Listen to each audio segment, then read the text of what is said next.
everybody. Welcome to another episode of Purple Insider. Matthew Coller here. I just got back from TCO Performance Center where I watched day 5 of Minnesota Vikings training camp, but this was a special day. This was not your regular old routine run-of-the-mill practice. This was one that we look forward to every single year, the first day of pads. And as you'll hear a little bit later, that's always the first question to guys when they come off the field. How did it feel to get back in pads? And you know what? Felt pretty darn good to watch it. So I've got a ton of stuff for you here tonight. Brian Flores spoke, also full interviews with Harrison Phillips and Ryan Kelly, as well as your questions, as always. So a lot to talk to you guys about, but we got to begin with my notes from today's training camp. So I'm just going to run down the notes and then I will get to some questions. Then I'll bring you a couple players. I also had about a 20-minute conversation with Emily Lyer of the Star Tribune. So if you hang around for the whole show, that will be later on this evening as well. It's a lot. So I'm ready. So let's dive right into it. Let us begin with, let's see, what would you guys be interested in hearing how someone performed in pads for the first time? What player? JJ McCarthy. Yeah, it sounds like a really good place to start. So here was JJ McCarthy's day. I'll take you through it. The first 11 on 11 period is what they call them. They have different, periods. They last forever, whatever amount long. And then they're trying to accomplish different things in these periods. Sometimes it's a red zone. Sometimes it's a 2 minutes. And sometimes it's just sort of your regular run of the mill, started at the 40-yard line and go from there. So they begin with a normal 11 on 11, and JJ McCarthy came out looking pretty darn good. He picked up on where he left off the other day on Saturday when he had, I thought, maybe the best practice we've seen him have in the NFL, even going back to last year on Saturday, but that was with no pads. So we start out with a real padded practice today. And the first throw that he makes is a deep out to Jalen Naylor. I would say 15 yards, always kind of a little bit of a generalization when it comes to the yardage, 15, 17 yards, somewhere in there. And it was exactly what they were looking for. It's the typical deep out route against cover 2 where it goes behind the corner that stays low and it goes in front of the corner that stays high. And it was right on the money. Perfect timing. And the thing I wrote down in my notes was that it was not a perfect pocket. And I'm going to get into that when it came to the good and the bad of JJ McCarthy in the pocket today. But this one was a muddy pocket. The offensive line got beaten a little bit, and McCarthy shuffled around ever so slightly just to find some extra space and then delivered it bang on the deep out route. Very well done. And then shortly after that, he hit another deep ball where his deep ball success in this camp so far, carrying over from mini camp as well, has just been on point. The other day, he hit the deep one to Jordan Addison, but today he hits a deep ball to Lucky Jackson, who continued to take the majority of the snaps with the ones as Justin Jefferson is out. So Jackson is running kind of a deep route down the sideline. McCarthy heaves it up to him. Theo Jackson breaks down on the ball. And of course, we're all thinking, because Theo Jackson does nothing but intercept passes and get pass breakups in training camp. But this time, Theo was just a little bit of a hair late. Lucky Jackson catches it, runs for a touchdown, and so forth. But it was another great deep pass from JJ McCarthy. So he began the practice really, really well. And I will say that it did not end really, really well, though. That was a little bit of the issue. The offensive line is definitely not on point with the defensive line. So when he had his good run, it was some against the ones, some against the twos, but later on faced off ones versus ones. And it was a bloodbath. It was a bloodbath where the defense was definitely ahead of the offense. And this was not JJ McCarthy's fault, actually. All 3 of the plays that went awry for JJ McCarthy at the end of practice were just blown up from the very start from the defensive line. So Will Fries, we'll get into that note, but was not in for this run. And, Justin School is playing at the left tackle position and not Christian Darrisaw. Donovan Jackson is a rookie. We'll get into that as well. And it was just collapsed pocket almost immediately. One of the plays, Brian Flores sent 5 guys. They got pressure. And on one play, McCarthy tried to step up in the pocket and tripped over somebody. Was able to complete a very short pass as he was falling down to TJ Hawkinson. But otherwise, it was pretty messy. And then they ran a screen, and that was the end of it. So what we have is JJ McCarthy once again doing the things that he's done in camp so far, which means completing some long passes down the field, hitting the intermediate stuff, and showing increasingly more touch on the football. But we also have this defense is nasty. And we were just talking about the other night, like, why do they run 2s versus 1s? Well, it might be just to give the offensive line a chance to block the 2s to allow JJ McCarthy to throw it. Because if they don't have a full offensive line and they don't have Fries in there and they don't have Darrisaw in there, it is a problem for the offensive line, which I think overall is a good thing for JJ McCarthy because he is going to face a lot of muddy pockets, a lot of pressures over the year, and a lot of deception and all sorts of different stuff that the league is going to try to throw at a young quarterback. So you might as well see it right now to the extreme, and then everything else can feel easier than this. I mean, it's kind of like if you were taking batting practice against Randy Johnson and then you faced a regular pitcher.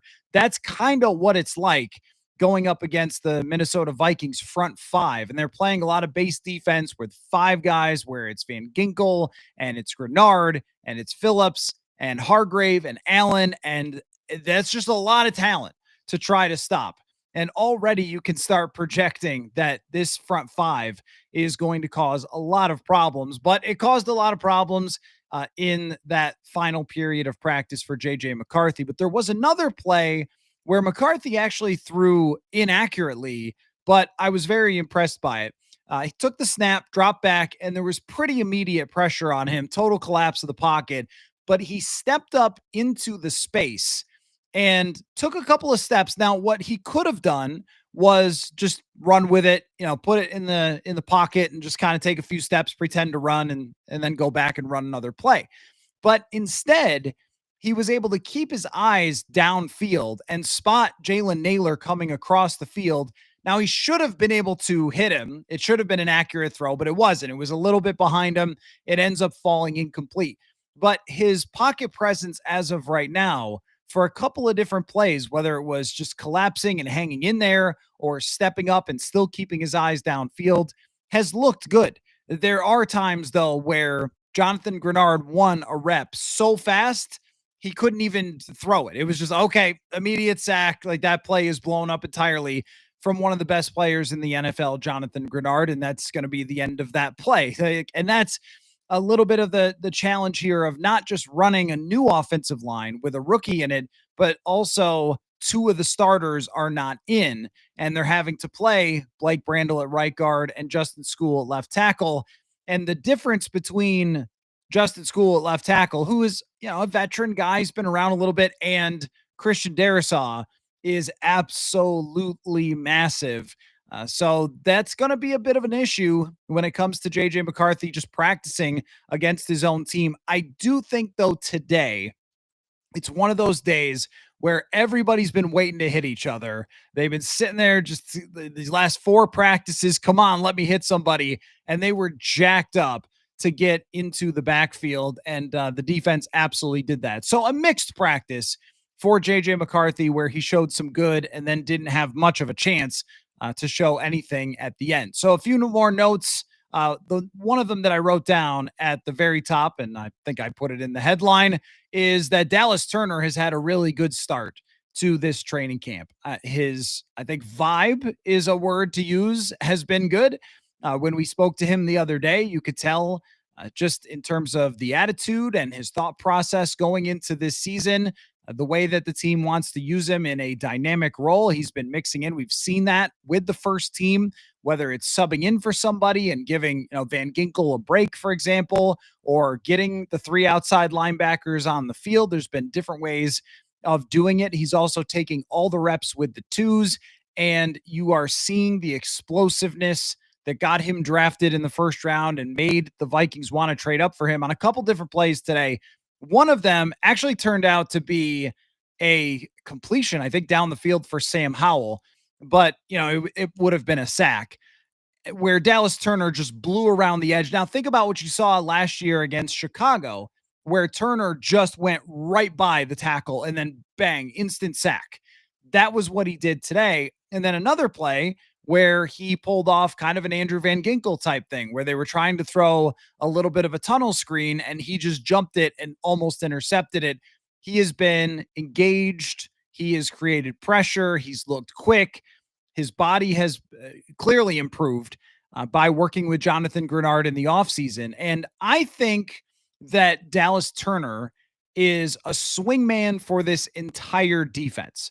So if Dallas Turner, we're one day into pads, but if he takes this offseason, the motivation from last year, what everybody said about him last year, and learns under Jonathan Grenard and works with all the trainers that Dane Mizutani wrote about, the Pioneer Press and all those things, and he puts them into a big season, it's hard to see the Vikings not having an elite defense. Even if the secondary is not perfect, he adds such a new dynamic, whether it's keeping the other guys completely fresh and being able to rotate in rather than Jonathan Grenard having to take every single rep or Van Ginkel having to take every single rep. And then when it comes to third downs, last year, Patrick Jones and Jihad Ward had different moments for both of them. We saw Patrick Jones early on had a great game against San Francisco and got a couple of sacks, couple of freebies where he was the free runner. And then as the season went along, we just didn't see a lot more from Patrick Jones. And Ward was occasionally rushing up the middle, putting some pressure on the quarterback. There was that time he absolutely hammered Caleb Williams, but wasn't really a consistent threat as an additional pass rusher. It was from time to time. And if Dallas Turner can be that dynamic piece where he's sometimes rushing off the edge on the right, sometimes rushing off the edge on the left, sometimes coming up the middle, sometimes dropping back and letting Van Ginkel come from somewhere else. I mean, there's just so much that you can do if Dallas Turner is the way he looks this year, taking a next step. This is the first day, and everyone walked out of there impressed today, but you got to do it day in and day out. We saw flashes in his first season, but we didn't see it consistently. So now you go back tomorrow. Do we see it again from Dallas Turner tomorrow? But I think it was a big day for him to get in pads, get into that backfield, get his hand on a football.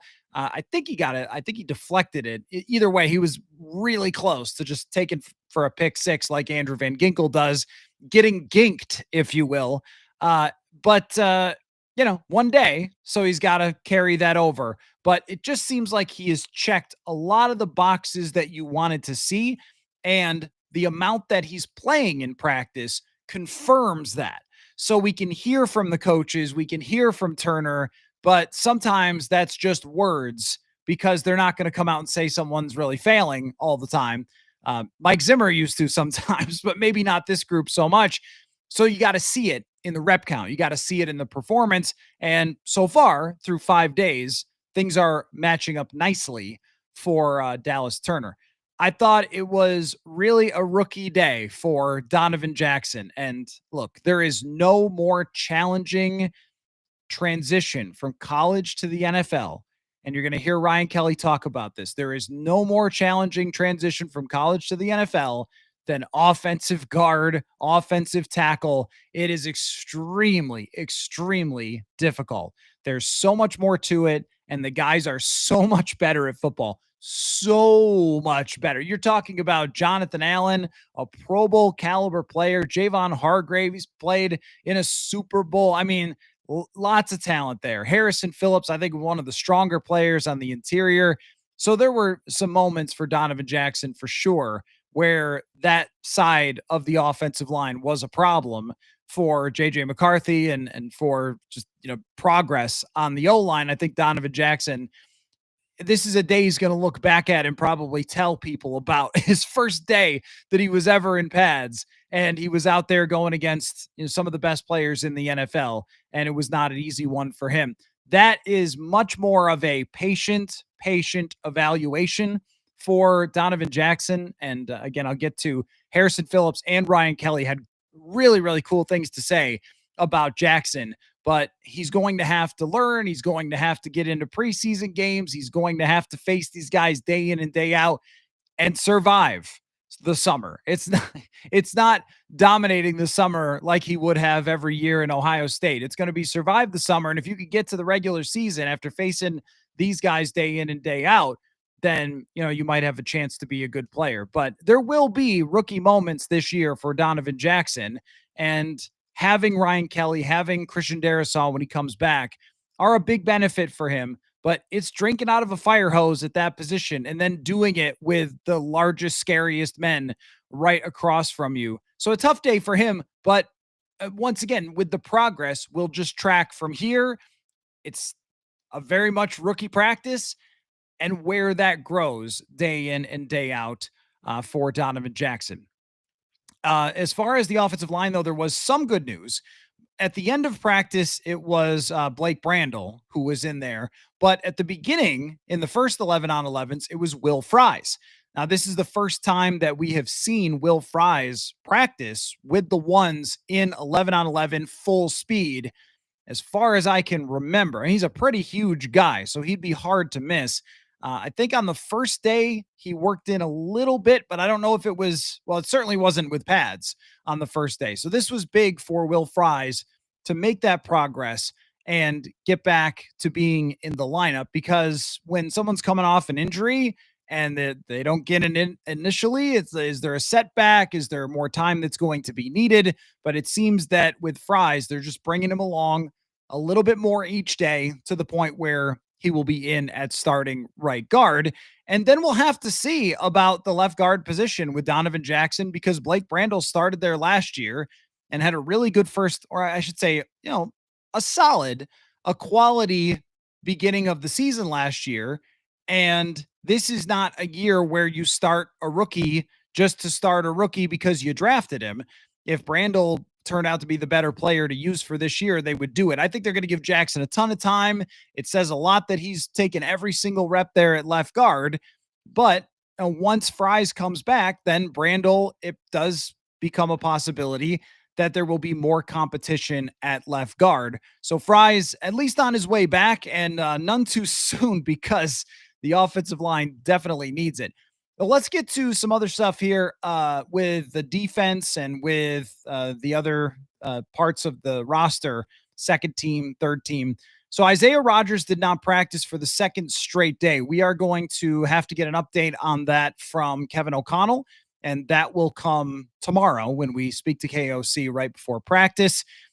It doesn't look like it's anything serious. I couldn't find him on the sideline today, but on Saturday he was standing on the sideline with Harrison Smith for the entire practice. Hard to say, but we'll figure that out tomorrow with Rodgers. But what Isaiah Rodgers' absence did was it allowed for Mekhi Blackmon to come in and play with the first team a lot more today than we've seen him. In fact, I don't think that Mekhi Blackmon had played at all with the first team so far over the first couple of days, and then had a lot of reps today with the first team. You still have Jeff Okudah out there. You still have Byron Murphy, but when they were in nickel, it was Okudah and Mekhi Blackmon. And I think that those two are competing against each other for that spot in the nickel package, where right now it's been Okudah when everyone is healthy, but Blackmon is a guy who they drafted. They were happy with last year going in with him as a starter at outside corner,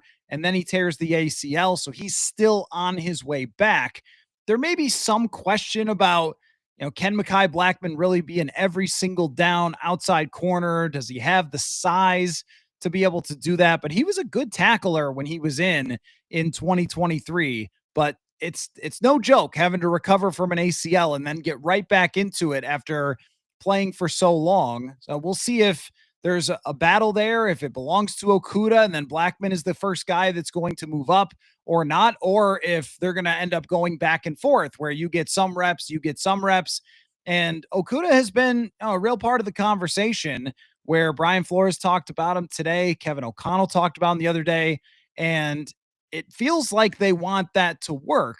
But at the same time, they also like Mekhi Blackman as well. How that plays out, we'll see throughout the rest of the offseason here. Zamiah Vaughn, some of you asking about Zamiah Vaughn, once again on the field with the ones. In fact, he was out there first with the ones and not Dwight McGlothern. So he was out there ahead of Dwight McGlothern with the ones to start practice. But McGlothern eventually came in and then had one of the best plays of the day on defense in the secondary where McGlothern broke up a pass. And actually, Zamiah Vaughn was the one that intercepted it. So Vaughn gets the INT, but McGlothern actually made a good play. And I think that there's a lot of competition there as well. This may be a situation where we go into the preseason with a lot of competitions going on, just not a lot of the first teamers and not a lot of starting jobs necessarily. But Vaughn is a guy who continues to get those top second team reps. And McGlothern seems to be in a position where he's going to have to fight to get some of those reps. So it might matter which guy ends up playing better during the preseason. But Vaughn he's that guy for this year, that undrafted free agent, comes out of Utah. Hey, maybe nobody's ever heard of him before and undrafted. And then, oh, wow, okay, now we're seeing a lot of Zamiah Vaughn. So at the moment, he is kind of the maybe the Mr. Mankato favorite through 5 days because of the amount of work that he's gotten with the second team.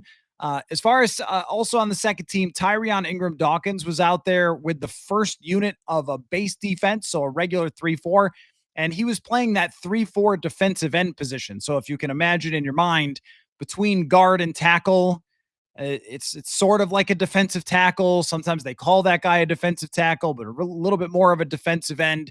So that's where he was today, not as an outside linebacker.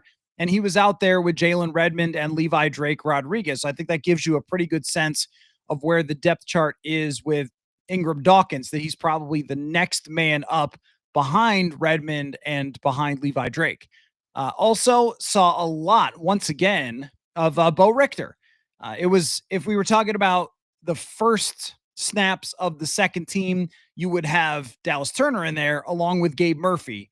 Those were the first two out there. But the next guy to come in was Bo Richter. And I actually had a chance to ask Brian Flores about the outside linebacker group. Brian, what do you want to see from the backup outside linebackers? Just Bo Richter, Gabe Murphy, Tyler Batty. What do you want to see with the pads coming on here? Physicality, at that position. We talk about edge setter setting edges. So looking for that from that group. But also, there's some nuances to that position that when you're, kind of thrust into that role, there's a lot going on. A lot more than, I think people often think, hey, you just line up on a tackle and go. But, again, there's a lot of really good offensive coordinators. Edges are dirty, crack block, zone read, jet motion. There's a lot going on. And so formation recognition, communication with one another, because oftentimes something you see is going back to the other guy. Where's the back?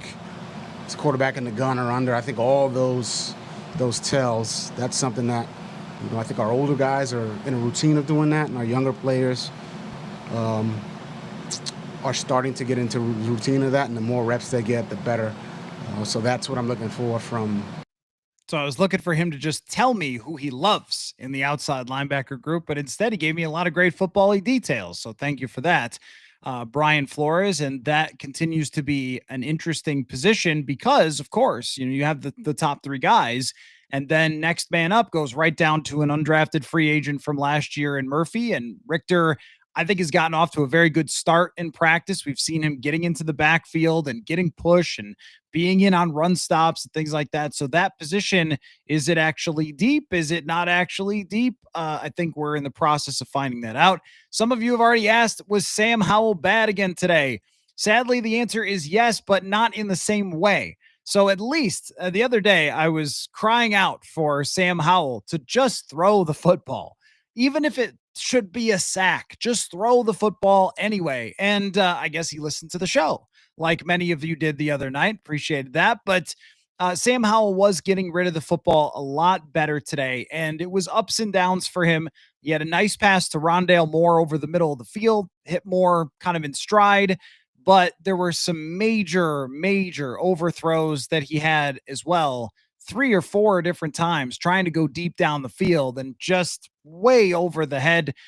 There was one that was to, I think, Thayer Thomas that probably missed him by 20 yards over his head. There was another one into double coverage that did not even give the wide receiver much of a chance. So it was not smooth again for Sam Howell. I would not say that it was restrictively bad, which I think it was for the first couple of days. Whereas in offense, they couldn't even operate practice plays because the ball wasn't coming out. So at least there was some progress there from Sam Howell. And maybe it's starting to click a little bit more with him, or maybe he was just encouraged to throw it anyway when there are issues with the protection. I'll tell you, a very deep roster guy who has stuck out 2 days in a row, though, caught the best ball of the day for Sam Howell. And by best ball, I mean it was an ugly looking throw, and he was probably sacked, but it turned into a completion. So it was kind of a wobbler through the air. And this was one where Dallas Turner got great pressure. So it would have been a sack, but he just threw it anyway, which I think is a good idea. And he threw it up to Dante Fleming. Now, we haven't talked much about Dante Fleming at all. Undrafted free agent, slender guy, tall, fast.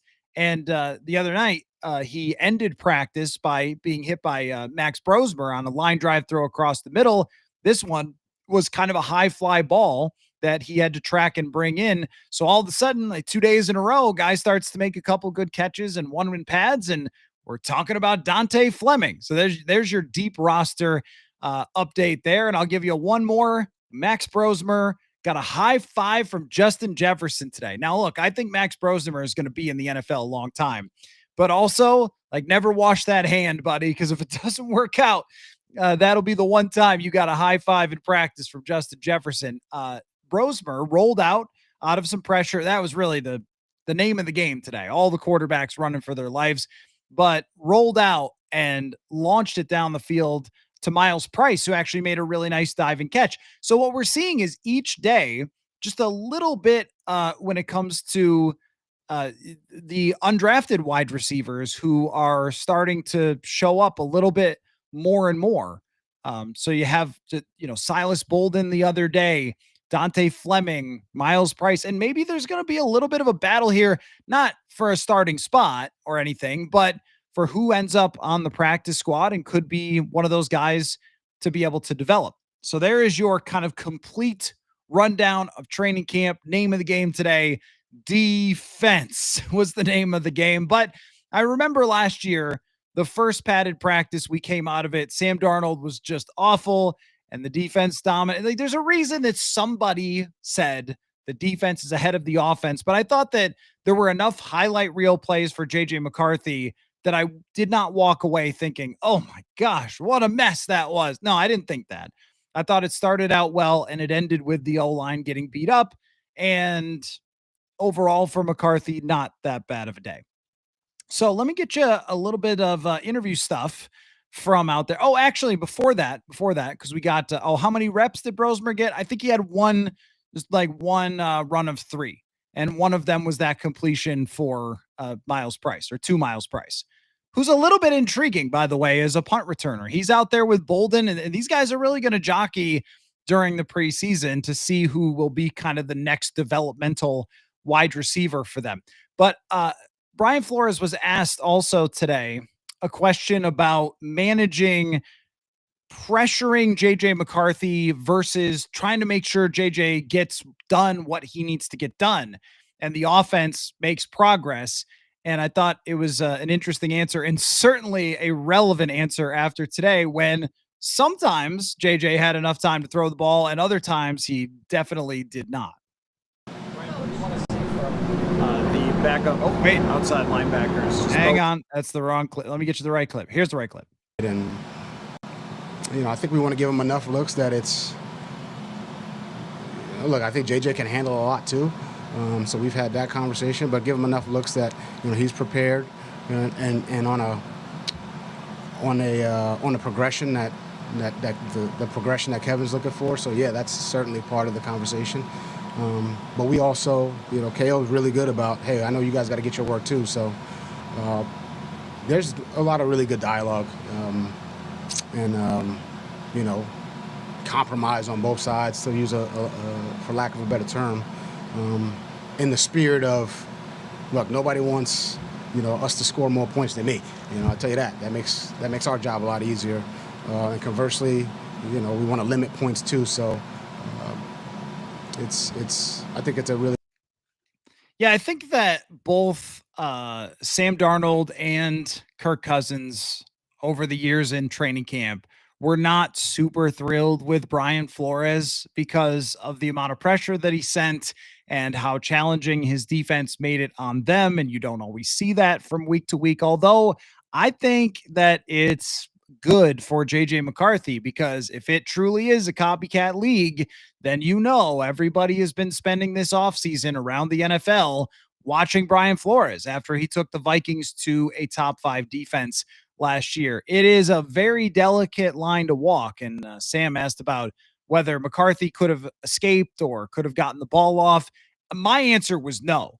The one thing about all these plays is we get to see them once. They don't give us all the training camp tape. So it's not like the actual games where I can go back and go, oh, I didn't realize that this or that actually happened.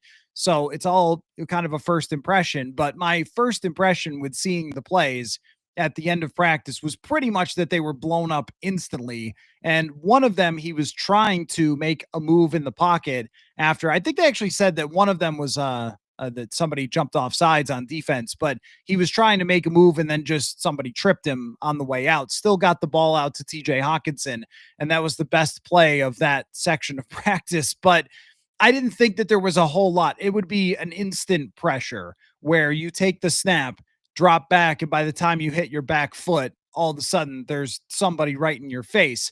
And I was wondering about what the response would be from you guys tonight when I talked about this, because in one way you might say, oh, well, this offensive line, I mean, if Fries and Christian Darrisaw aren't healthy, it could be pretty ugly. And I think that's true. But at the same time, this defense is nasty. And when we look at the over under for this team or expectations around the league or whatever you like to do, whether it's the gambling angle or whether it's just your favorite prognosticator, the one thing that I feel like gets left out is the front seven. It has to be one of the best front sevens in the entire NFL. And so far, I mean, they've been healthy when it comes to Jonathan Allen, Javon Hargrave, and their injuries last year were not injuries that are nagging. Usually they heal and then, off you go. So age is certainly part of this conversation. The secondary is something we're going to see play out. As of right now, from what I've seen of the secondary, I wouldn't be so concerned. I'd be screaming to go get Rasul Douglas like we were last year with a Caleb Evans and Andrew Booth Jr. It was like, you got to call somebody. Whatever Stephon Gilmore wants. I mean, I remember we did an entire live show. It was like 30 minutes talking about Fabian Morrow because he was an enormous upgrade over what they had. I have not had that feeling so far, but part of it is this front seven is so good and they can create pressure in so many different ways that they are going to have to back it off sometimes. And if I had to guess, the first part of practice where he succeeded and threw the ball extremely well was probably when they were backing it off. And then the end of practice was probably when Brian Flores said, okay, I need to get my guys practice with these blitzes and rushes. And they had a lot of success with it. So that is something for the offense to improve on going forward. They need better from the offensive line. They need better from the blocking, but it's not the complete offensive line. Once everybody's in there, then that battle is sure going to be something when it's Darrisaw, when it's Fries. So I wouldn't worry about it yet because this is only half of that actual unit. So I had two post-practice conversations that I want to bring you, or part of a scrum with some TV people, myself involved. One with Ryan Kelly and another with Harrison Phillips. And Ryan Kelly had some great great insight into Donovan Jackson. So I want to bring that to you now. Wait, do we got audio on that? Hold on. Valuable Now we do. Everything fixed and we'll be better tomorrow. It's kind of the way training camp is. You keep stacking days, you get incrementally better every single day, and before you know it, man, you're a healthy team. How valuable are these days in full pads when you only get, 12 of them? Yeah, they're huge. I mean, in season you get one. If you can get the full team out there after week one, it's a pretty good year for you. You got injuries and stuff like that. So taking advantage of it. I mean, it's going to be a hot day, so you got to push through. And so I think it's just that this group has not really worked together a ton. We've got people kind of going in. Will Fry's been in, Donovan's been in, Blake's been in, tackles have been new.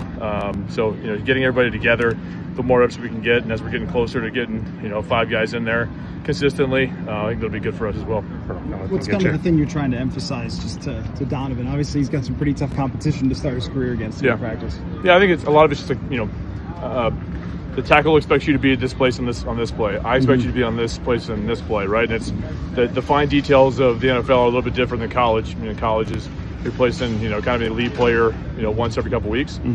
This is going to be every single down every single week. So it's just really the unity of the 5 guys playing together as one.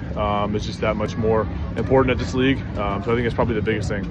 Be where we're supposed to be, and not talking not talking about within like an inch, but you need to be on the same level. We need to be on do this and that. So I think he's done a really good job.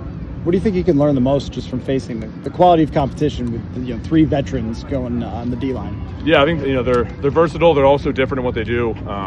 They've all got their own unique skill sets, which is really impressive. And then playing this defense. I mean, you couple that with the defense. I mean, we played them, put them last year, the year before that.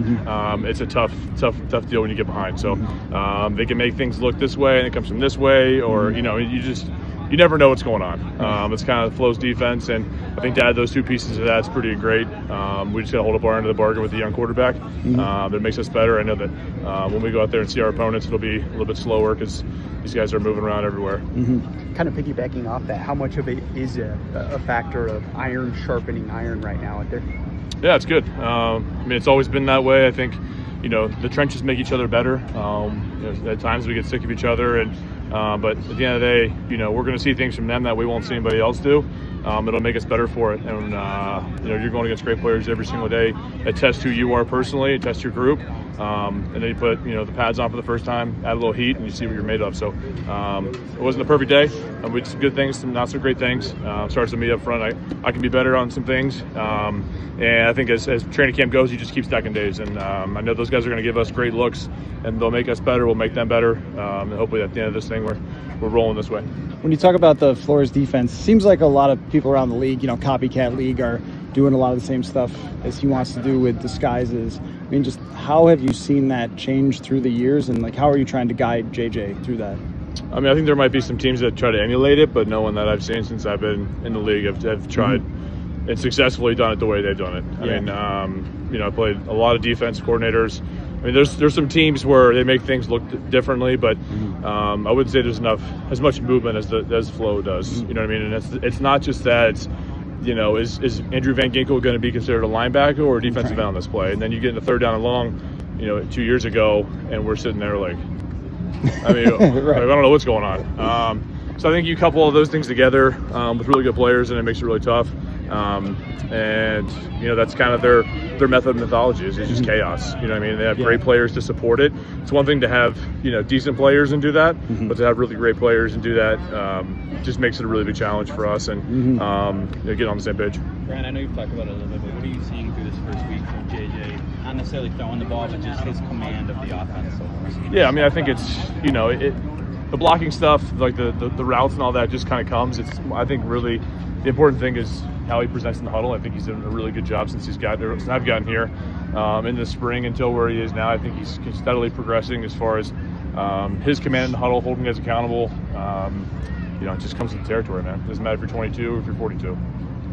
There is Ryan Kelly, just a great guy to listen to. I could listen to Ryan Kelly talk football all day long. Maybe he'll be a podcast. Maybe he'll be like the next Jeremiah Searles. He'll be a podcaster after his career, because really, really good at breaking the game down. So a little later, I want to bring you Harrison Phillips, but I know you guys have a lot of questions and you've thrown some of them in the chat. So how about looking at some football scenes here and answering questions from today? There you could see the little pads that they got on. Very, very fun day out at TCO Performance Center. There's just a little bit of extra energy when the pads finally come down. So I am going to scroll back up here, grab some questions, and then we can get rolling. Throw them in the chat, and I'm interested to see what's on your guys' mind. And then later, Harrison Phillips and also Emily Lyer from the Star Tribune.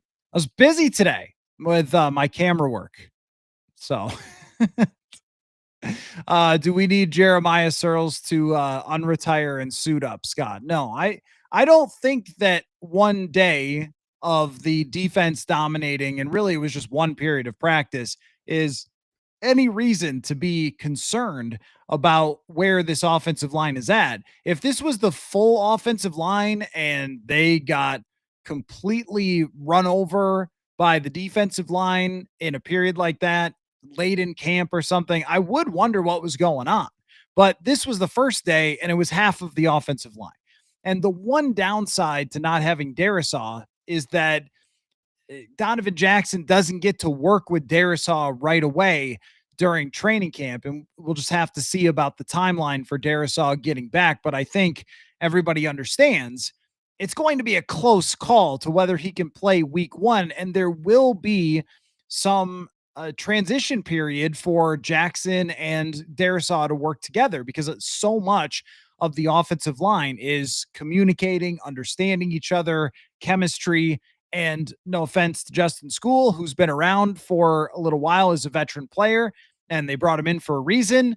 But we're not talking about Christian Darisaw here that Donovan Jackson gets to work with. So I don't think that there's any reason to be concerned about the offensive line. It's just that today was one of those days for them. Connor says, crazy to think that Brandel is one of the best guards the Vikings have had in the past few years. Oh, I agree with you, Connor, that now having Blake Brandel as a backup is really good. I mean, and that's what he's really always been. Asking him to start at guard was a big ask for last year. And I think through the first 7-8 weeks when Darisaw was next to him, he did a really nice job. And after having to play next to Cam Robinson, it eventually started to devolve because teams used to just attack him and Robinson and try to force them to communicate, which was an issue because Robinson had just showed up on the team midway through the season. And so they sent stunts and blitzes and twists, and it just started to fall apart. But I think Brandel's a guy who you can rely on and who can play. If Donovan Jackson isn't ready, I think they're going to give Jackson every chance that he can get to be ready to start week one. But if that is not the case, remember, Brian O'Neill did not start week one. He ended up getting in week two against the Green Bay Packers in 2018. I think it was Rashad Hill who started the opener that year. We do have to give young players some time. Scott adds, this team plays against almost every top 10 expected defense. They better get used to it. Hard thing to predict year to year is how good defenses are going to be. And projecting them is really, really challenging. But point taken. If you go through, week after week, Detroit's not going to make anything easy. Green Bay still has a lot of talent. I think Chicago, at very least, is improved from where they were last year. Pittsburgh has a great defense. Cleveland's defense is got a lot of talent. It's nasty. It can mess you, although Kenny Pickett's hurt in Cleveland, but that defense can give you problems any given day. London can be ugly. Like Philadelphia is going to be out there. I mean, yeah, you're right. You're absolutely right. And that's why I think overall it's not spin to say that it's good for JJ McCarthy to see collapsing pockets, because it is the National Football League and there are not very many Michigan pockets that you're going to face where you could just sit back there, wait for your receiver to get open and then fire it to him. Like, there's going to have to be times where you're sped up, times where you're scrambling, times where you're on the move, all that sort of stuff. And he got certainly a taste of that today. I truly don't think that there was a lot that he could have done. But that's how it's going to be sometimes, and you have to work through it. Uh, Cordero Patterson, somebody bringing that up, was the worst return in the league last year, and he's done because someone asked earlier about Cordero Patterson. I have always been a Cordero Patterson enjoyer. I think he's been a very exciting player throughout his career, and the Vikings are a little short on the kick returning, but I have to side with you, Connor, that get every player who gets released this time of year, we have the conversation. Well, should they go get this guy? Should they go get that guy? I don't think Cordero Patterson makes a lot of sense for this team when you have Ty Chandler as your kick returner at this moment. At least I would project him. We're not going to really know until we get to those preseason games if who's going to get the real chances to return kicks. And maybe it will be Isaiah Rodgers eventually in the regular season, but I don't see a fit for Cordero Patterson. I'd rather just have Ty Chandler. At least Chandler knows the offense, and he may have had his struggles at pass protection in particular, but he's a guy who's been in this offense for several years. If they're going to make a move at RB3, it's got to be somebody who will actually be an upgrade. Ty D. Skull, you see any rolling out from McCarthy? Is that something that could be a strength for him? He does seem to be mobile and fast. Yeah, that was the play that I was describing earlier about how it was a step up in the pocket. It wasn't a roll out, but it was a step up in the pocket where it was just quick feet from him. I think he has extremely, extremely quick feet. And this year so far, a one padded practice, we haven't seen a whole lot of rolling out on the move. We did sometimes last year during practice. We saw a couple times during the preseason game against the Raiders, one of which he threw an interception on that the receiver really should have come back to the football. And another couple times he ran, one of which hurt his knee. But JJ McCarthy has a style of mobility that is he can throw on the run if he scrambles because everyone's playing man coverage and the defense is downfield and everything's cleared out. He can get 15, 20 yards. He can outrun people to the sideline.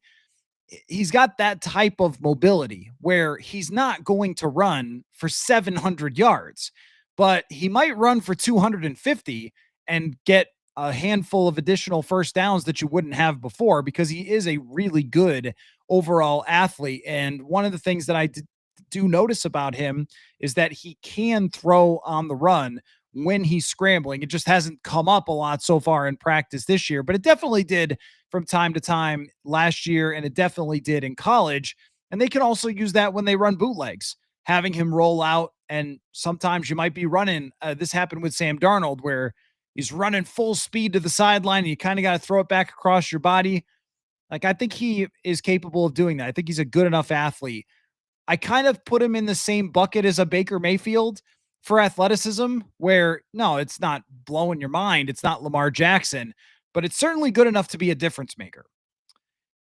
Cole says Sam Monson seems to think that this front will be great against the pass, but struggle against the run. What do you think? I got a shout out on their show today. I noticed. Check the Mic. I was listening, and they just built their new studio. So always a fan of the Check the Mic podcast. But I think as far as the run thing, it's a little bit tricky to figure out because they might also be able to use more bigger personnel than some other teams, where a lot of teams might only have one linebacker or two light linebackers that aren't that good against the run, that are more coverage style type of linebackers, but they have really fat guys on defense, where this might have less of big fat guys on the defensive line and linebackers and a Metellus who can come up and shoot gaps and make tackles, and corners who can tackle as well. See, we talk about how you play against the run game so much with the interior of the D line, and I think that's fair because it starts there. But go through the rest of the lineup outside of Hargrave and Allen. Neither one of those guys has been a great run defender recently in their career. Although Harrison Phillips has always been like, that's his thing, is holding points of attack and moving bodies and stuff like that. But go through the rest. I mean, okay, Grenard is not a run stuffer. He's supposed to get after the passer, but he's fine enough. Van Ginkel can play against the run, and both linebackers are excellent against the run. Blackman and Okuda and Murphy, these guys can all tackle. And then the safeties are really good tacklers, especially Josh Metellus, but Harrison Smith is, a great tackler. So if 9 out of the 11 guys on the field at a given time are good tacklers and 2 of them are maybe not the best at stuffing gaps, I think that can make up the difference. But I think it's a reasonable concern because of the competition they're facing. More than anything, it's who they're going against is probably the biggest reason that I would have some concern about the run game. Is just when you think about facing Philadelphia, facing Baltimore, the Steelers are going to try to run the ball. I mean, like there's a lot of teams that they're going against. Washington with the running quarterback that are going to be able to run. Jahmyr Gibbs. I looked at this today. There was a prop bet out there of who could get 2,000 yards in the NFL. And this, you'll hear me bring this up again, probably down the road. And there were 5 guys that were listed as guys who they thought could get 2,000 yards. The Vikings play 4 of them. And it starts out with week 2, and you got Bijan Robinson playing against Atlanta, and then kind of off you go. You've got Omarion Hampton was a first-round draft pick. He wasn't one of the guys for 2,000 yards, but Omarion Hampton was a first-round pick. Like, there's a lot of teams that can run. So if they do have problems with that, then it will be an issue. I think that's kind of why you have your Levi Drake Rodriguez and Jalen Redmond behind those guys. And we'll see if Taki Taimani is a part of this or not. It's really been those 2 and Tyrion Ingram Dawkins behind the starters. But both of those guys, I mean, Levi Drake Rodriguez is kind of a Harrison Phillips clone, except for a little shorter, but just wide chest, strong arms. And Redmond is a get in the backfield type of guy. Against the run, had a bunch of tackles for loss and run stops last year. So I don't think that it's this major, massive weakness that they can't possibly deal with because nobody can tackle. But when you're facing teams like that, I mean, you really have to be on point. Any rookies grab your attention? Phil asked. I mean, I have to keep going back to Zamiah Vaughn because to have somebody out there who's an undrafted free agent.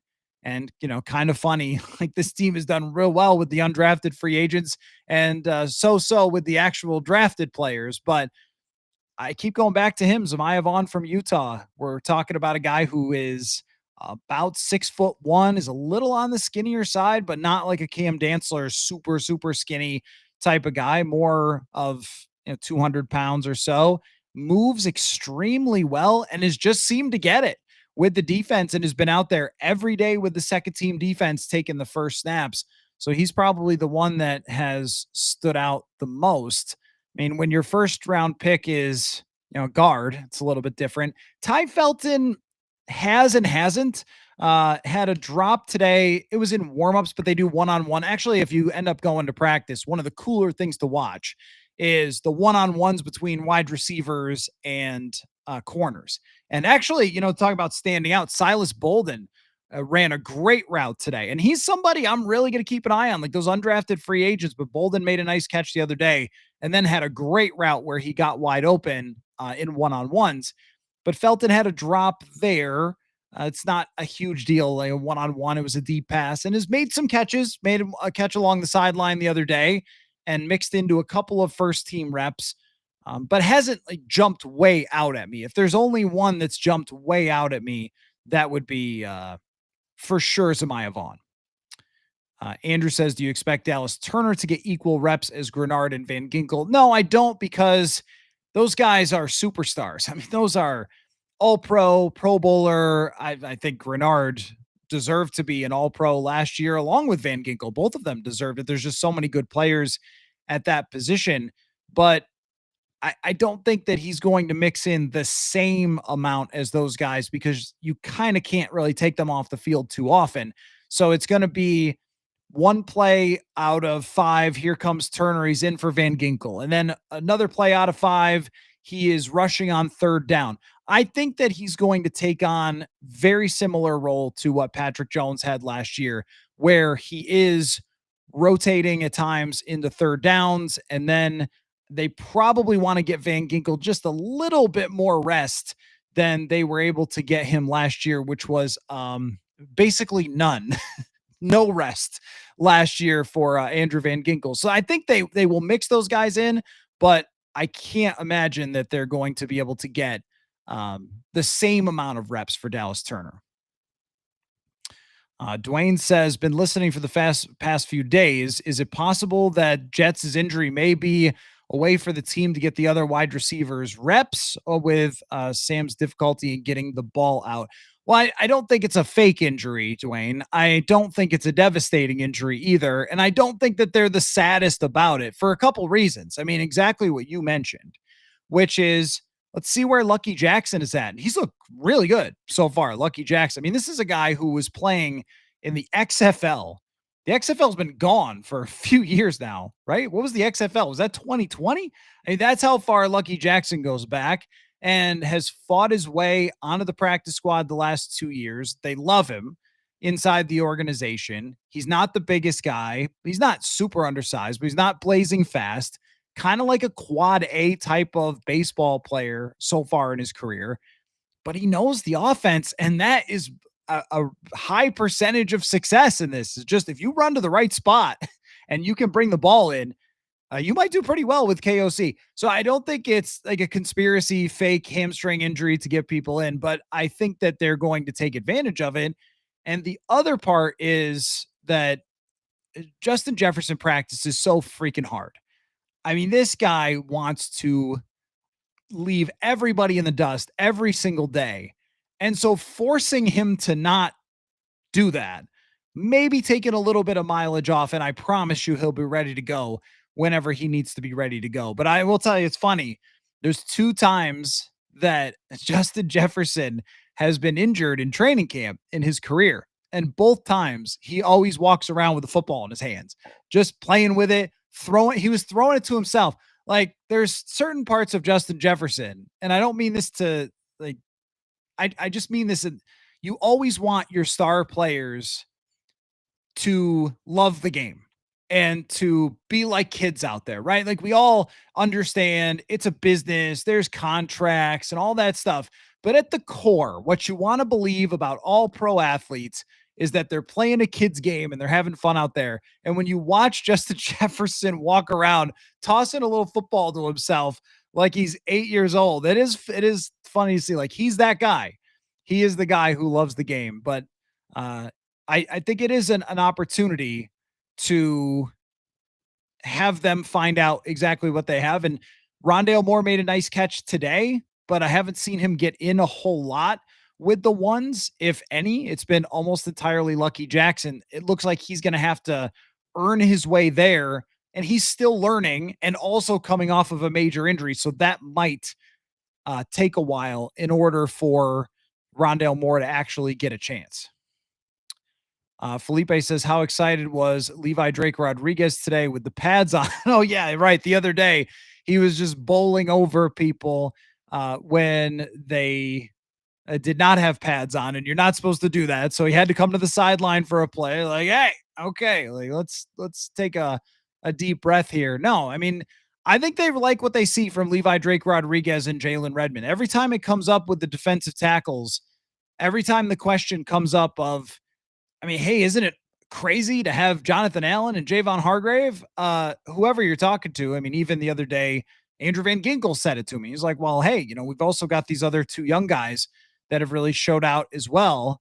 And it looks like there's a step forward there from Jalen Redmond and Levi Drake, and they need it. They can't play those guys every snap. They need Redmond and Levi Drake Rodriguez to be good. Brendan, do you really think Ty makes the roster? That could refer to Tyrion Ingram Dawkins or Ty Chandler, but I assume you mean Ty Chandler. I do think Ty Chandler will make this roster because we are talking about RB3 here. Go call up your Madden video game. And I don't know how they grade players anymore. They give everybody a good grade, but let's just go through your Madden video game. I used to do this to learn rosters before the internet was so easy to use. We used to have the dial-up thing that made all the noises because I'm old, but like now, I used to use NBA Live 95 to figure out who played for every team, and Madden 96 to figure out who played for every team. So go to Madden and scroll through every team and tell me how many RB3s get graded higher than like an 80? It's probably not many. I'm guessing it's probably not many. In order for them to go out and get somebody else, they have to believe there's a better option. And when, Cordero Patterson is coming up, like I mean, how old is he? Like 34 years old? He's been around kind of forever. So I don't know right now who a better option would be for RB3. He could be a cut candidate, but the other part of it is, who are you going to have return kicks? I mean, if it's an undrafted free agent, that's a total, like, who knows, in a year where a lot of kicks are getting returned. What you have is a sample size of Ty Chandler returning kicks and being pretty good at it. He's not a superstar at it, but he's pretty good at it. It's kind of the whole theory is you can take a swing at trying to replace Chandler, but you got to be sure what you're getting is better. And I'm not super sure that any kick returner slash RB3 that you're going to find that another team releases, like, it's a little bit of, are you just looking for somebody who's not Ty Chandler because you know his flaws and not the flaws of somebody else? We shouldn't totally forget that Chandler has some crazy burst in his game. And if, let's say, Aaron Jones gets hurt, you've still got Jordan Mason, who's a starting caliber running back, and then you're occasionally spelling Ty Chandler. I don't think that's the worst scenario. As of right now, I would still have him on the team, yeah. And I would have him as the number one kick returner. Michael, how about Bo Richter? How about Bo Richter? Air Force, worked his way onto the team last year as a special teamer, probably, I don't know, player number 86 out of 90 entering training camp. Looked like he had no chance to be on the team. Always love to see stories like that. And he gets on the practice squad, eventually is bumped up to the roster. I think where Richter is going to live on this roster is probably on special teams. The way it looks to me right now is your starters, clearly you know who they are: Van Ginkel, Grenard, and then Dallas Turner. I'm going to consider him a starter because they're going to play him a lot. And then Gabe Murphy is after that. Undrafted free agent from UCLA, made a great first impression last year, had an injury, played, I think, one game and then a snap or two in another game. One game against Atlanta, maybe 25 snaps, and that was it.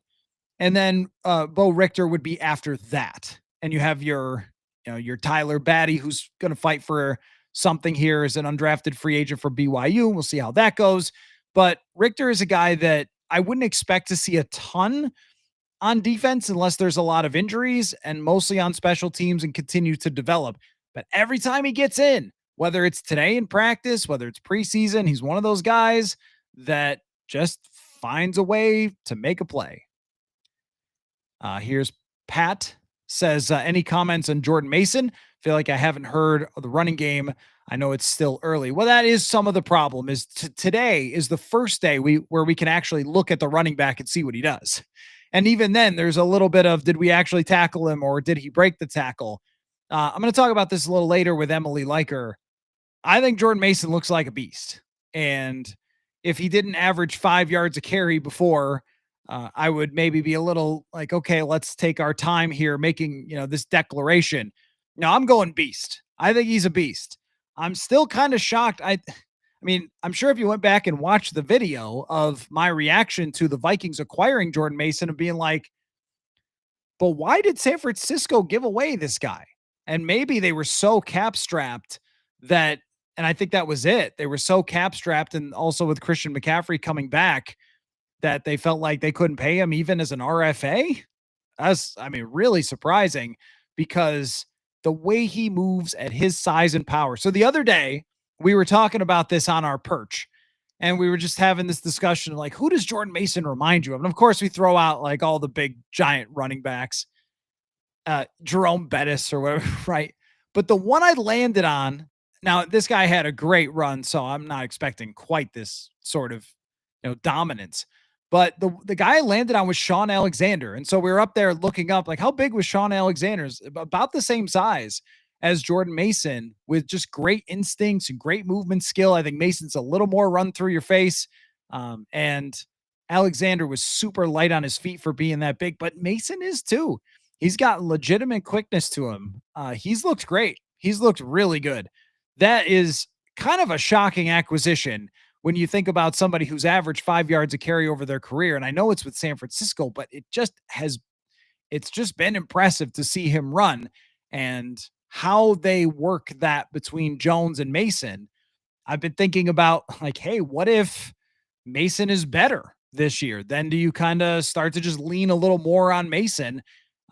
Not that there was a problem with Aaron Jones last year, who played extremely well. This backfield is going to be so much different than it was just a year ago. And that again sort of speaks to the like, am I taking crazy pills when I'm talking about them getting to double digits and beyond wins when a lot of the prognostication isn't there yet?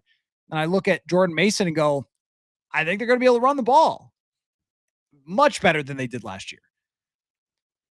Wyatt says, how's Naylor looking? We thinking a top 4 wide receiver on our team this year. He's made some plays.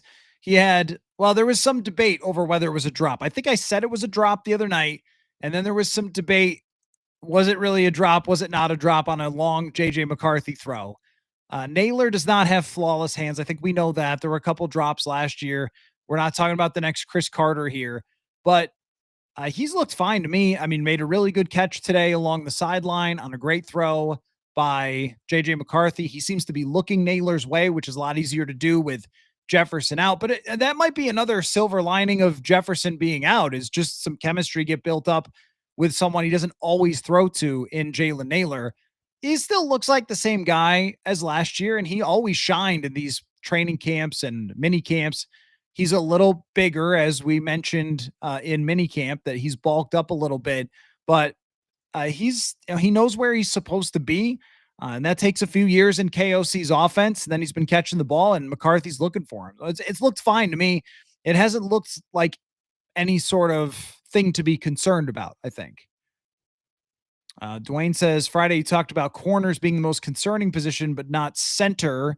I submit the quarterback is most concerned. Well, of course, quarterback is most concerning. Yeah.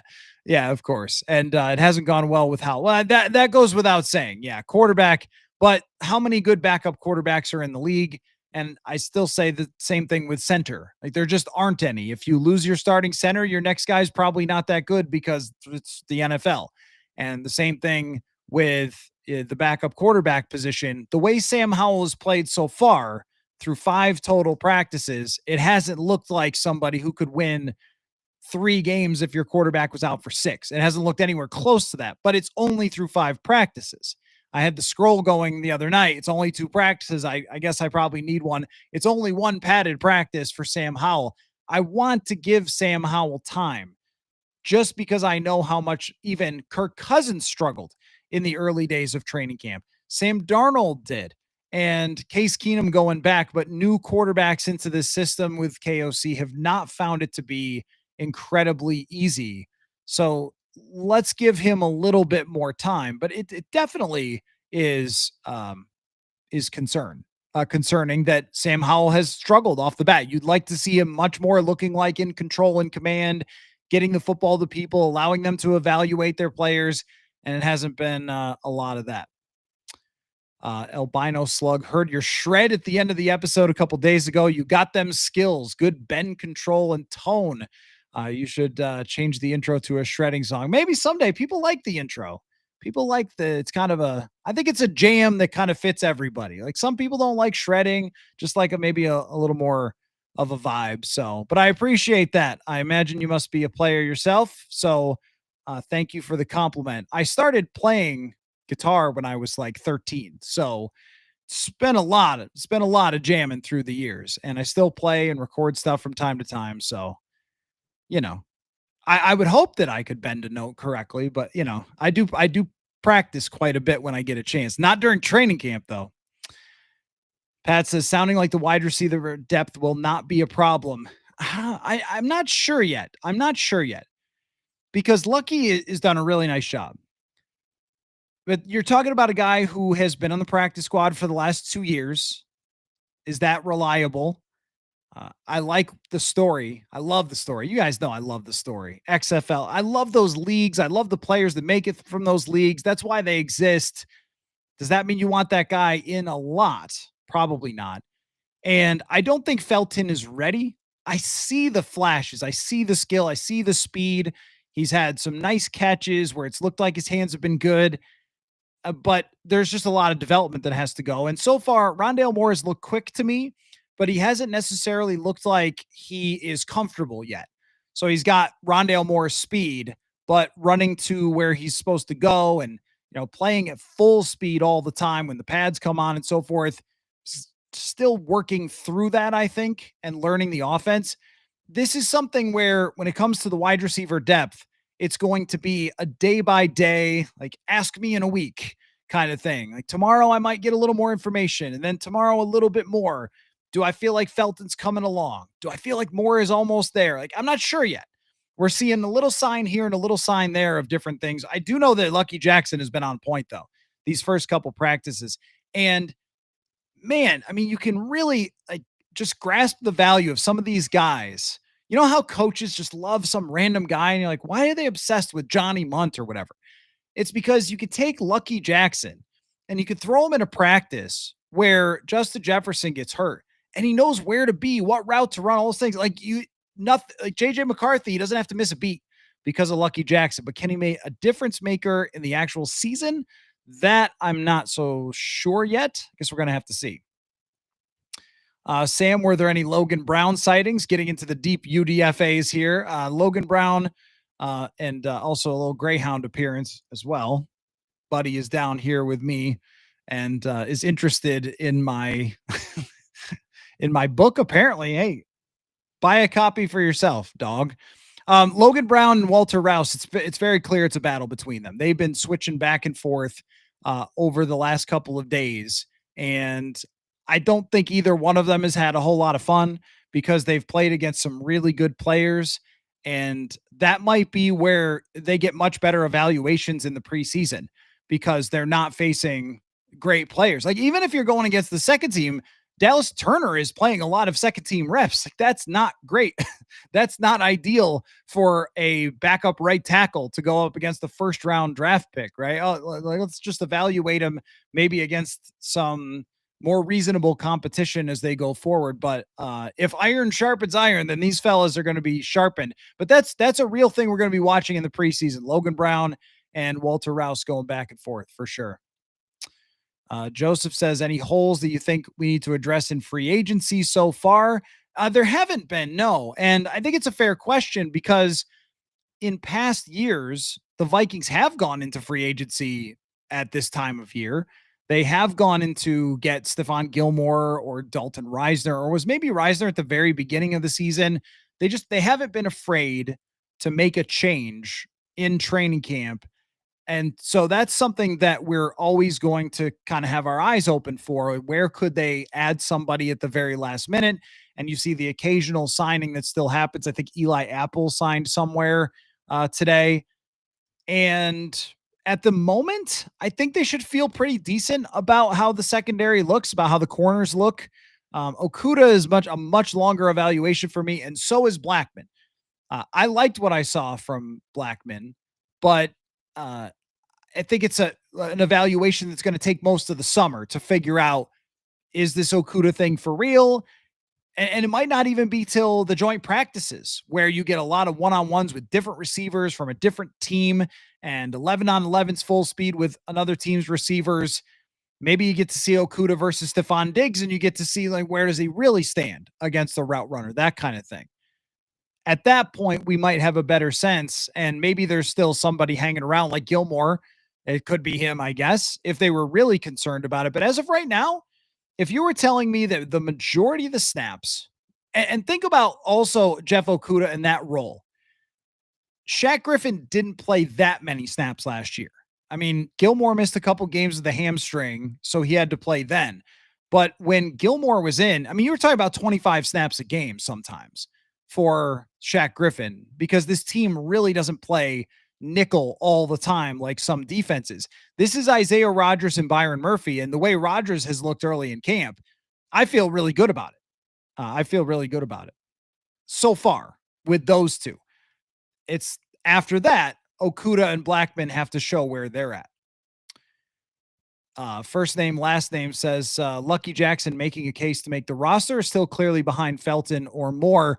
So the hard thing to figure out there with Lucky Jackson is when Jefferson goes down, the other two guys that are in that discussion, and I guess Jay Sean Jones would also be somebody I would toss out there, but Felton and Moore, like they weren't here last year. They don't know this offense like Lucky Jackson knows it. So of course you're going to have Lucky Jackson take all the reps. I mean, he's been here. He knows where to go, what to do, what all the play calls are. I mean, he's fluent in this thing. And the other guys are just starting to learn it. And I don't know if it's the depth chart exactly, or it's just that Lucky Jackson knows it. I can't tell. And they're probably not going to tell me because they're going to say that there's competition everywhere. But I think if they had to play a game today, it would very clearly be Lucky Jackson who would be in the game and not Moore or Felton.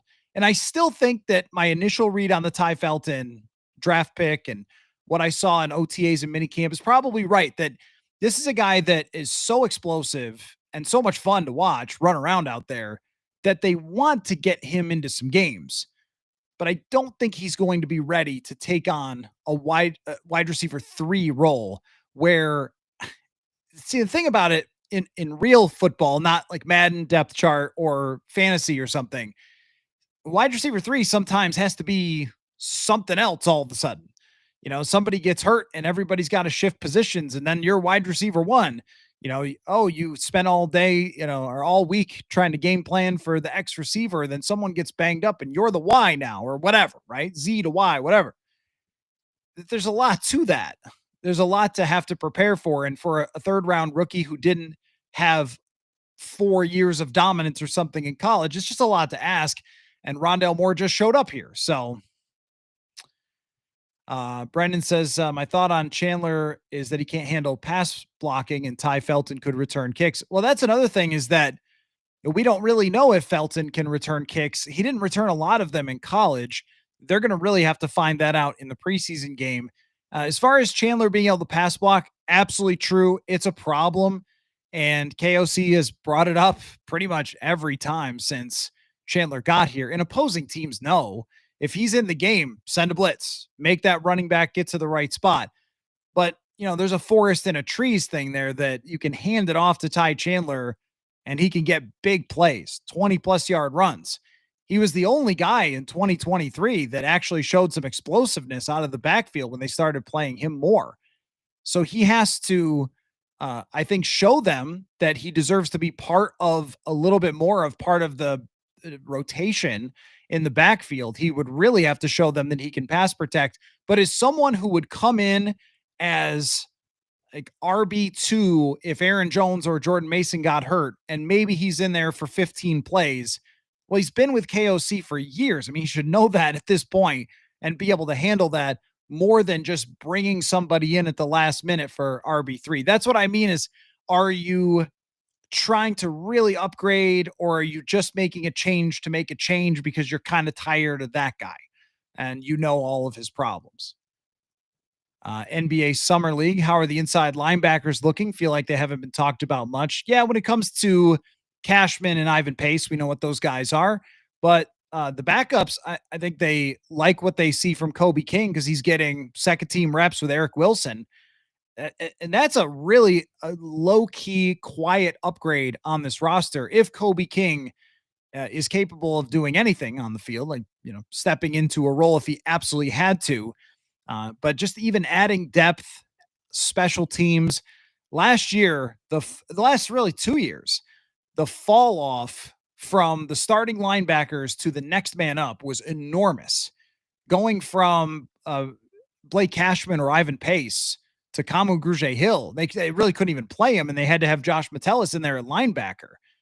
I mean, it's kind of remarkable when you look at last year's defense and you go, wait a minute, Jonathan, and I know the AFC South helped this a lot, but you go Jonathan Bullard and Jerry Tillery, two kind of journeyman defensive tackles who were making $7 million combined, were playing a ton of snaps. An former XFL rookie, Jalen Redmond, was playing a good amount of snaps.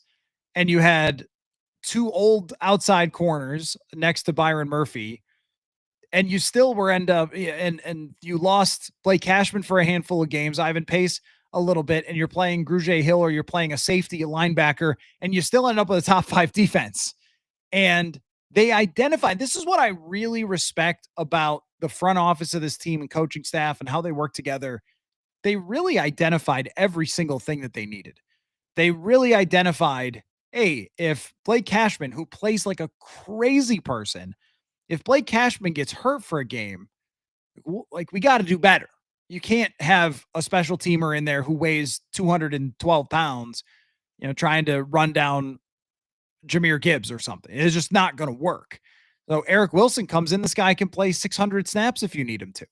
And that's a big acquisition for them. And then even Kobe King, who's shown some good early signs and is getting all those reps, which is a good way to judge it because linebacker standing on the sideline and trying to judge a linebacker not knowing what his assignments are is pretty tough. But the fact that he's getting those reps over everybody else says at least something. So Brandon Jacobs, probably too big of a comp for Jordan Mason. Mason's not that tall.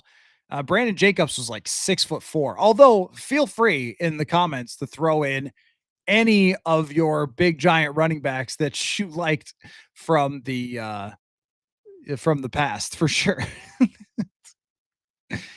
Pat says, what's it like to have new folks come into the beat like Emily? Do you try to lend a hand and show them the ropes? What was your experience coming into the beat? Any unwritten rules that you broke?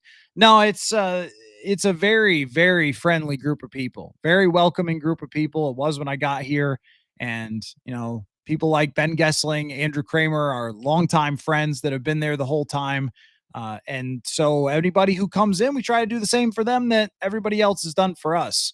Yeah, absolutely. Absolutely lend a hand. Anything anybody needs when they come here, whether it's just getting around Minnesota or, the team or just learning the history. That's one thing. I mentioned Jim McMahon the other day to Emily, and she's a lot younger than I am. And she was like, Jim McMahon, huh? And I was like, oh, you're 25. So we're helping a little bit with the history. Chris Carter was at practice. I mentioned like the toe tap, maybe something you want to look into. Like there's a lot of history. It took years to learn for me, all this Vikings history. And I was an NFL history nut just growing up. And still, like you have to learn all these little nuances and everything else. And it takes, quite a while, but absolutely. It's a great group. It's not like a weirdly competitive or backstabbing or anything like that. I think everybody understands that it's hard to go to a new place where you don't know anybody. So it's always, best. Plus, we're with each other all the time. And if you don't get along with somebody and you're around them for 18 weeks in the playoffs, training camp, the combine, the owners meetings, like you better figure out a way to get along. But luckily all of us do. So Shadow Wolf says, for those freaking out about Sam, Kirk struggled with the offense too, and he had a new OC every year until Kevin got here. Well, I agree that with Sam Howell, probably the turning point for him should be after a preseason game. If Sam Howell gets into a preseason game, plays pretty well, and starts to turn the corner to where he's comfortable on a daily basis in practice, it'll be fine. You can't judge on the first 5 days of practice. It just hasn't been good. So there's I'm going to bring back this information from practice to tell you about how it went in my notes. And honestly, it hasn't gone that great. And today the overthrows down the field, just at least the ball came out, but it wasn't good. That doesn't mean I'm saying that he should be put in a rocket ship and sent into the sun. It's just, this is what's happening. And it's something to keep an eye on until we get to a certain point. Like we'll all know if he goes into a preseason game and throws 2 picks. And I mean, just here's a good example. Kellen Mond. Kellen Mond was one of those back and forth day-to-day practice where we're going, well, he looked a little better today. Oh, it looked a little worse today. And then it started to look real bad and wasn't getting better. I was like, okay, well, he's going to start this next preseason game. And then he threw a couple of picks against San Francisco. And we just said, all right, that can't be their backup quarterback. And so it's either going to go one way or the other, because if you remember with Case Keenum, he was not doing very well in camp. And then they go to Buffalo for a preseason game. He plays really well. Stacey Coley game in that one. And then it was like, okay, I think he's getting it now. And after that, he did. Tim says, what's your thoughts on Blackman? Is he looking any better after the injury? I don't think he's looking better than before the injury. I think he still looks like he's coming back from that injury. And maybe just an example today of being a little on the tentative side. So they were playing, I mean, maybe I'm not going to try to identify Brian Flores' coverages, but it looked like some sort of cover two where he was dropping back, somebody else was underneath, and Jalen Naylor comes on a deep out. And I think that the corner on that play is really supposed to stick his foot in the ground and drive and go make a play on the football. And he was a little bit behind. Jalen Naylor made a great catch. And I wonder if that's the type of thing that 2 years ago he would have deflected that ball away, because there would have been a little bit more confidence, just a little bit more sharpness of identifying the routes, and he would have been there. So there's just a reacclimation process, and so much of playing corner now is just all in the eyes. As it used to be, it's all in the hips and all in the feet. And can you stuff the guy and then stay sticky with him one-on-one? But now, with so much zone coverage, which I wrote about today, purpleinsider.football, with so much zone coverage in the NFL, it's like you got to have great eyes. You got to recognize routes and combinations and identify formations and what plays come from those and all those sorts of things. That's going to take time for him to get back. That's what I've seen from him so far, is it looks like he's still coming back fully from that injury. And if we get 3 weeks into camp and it doesn't look like he's back, then it might be Jeff Okudah. But if it starts to click in and the confidence starts to happen, because remember, you're talking about a serious injury, an ACL tear, and it takes time sometimes for guys to come fully back. As far as my overall thought on Mekhi Blackman, I like him a lot. I think that he is a feisty player. He's an instinctual player. He can make plays on the football. I know that he got mossed by Courtland Sutton, who just got a huge contract today that cost him in Denver in 2023. And that was unfortunate. But you look at the rest of the way he played in 23, it was good. So I'm still more of a believer in Mekhi Blackman, eventually being the guy who's on the field. But it would be a cool story if it's Okudah. AJ, how have we gone this long without somebody asking about CJ Ham? No one's asked about CJ Ham on any live stream until right now, AJ. Thank you, AJ. Does CJ Ham still have his role carved out? Yeah, he does. I don't see any chance that CJ Ham is not on this roster. I think that CJ Ham will be just fine, and he will just keep doing the CJ Ham stuff. I said to him last year, I said, man, there's not many players left from 2017. It's just him, and I think, if I'm not mistaken, just him and Harrison Smith are the only guys left, because after Daniil left, hey, there's not too many guys left from that team that CJ Ham was on, but he is still in there when they're running, fullback stuff, bigger personnel, which I think they want to do a lot of this year.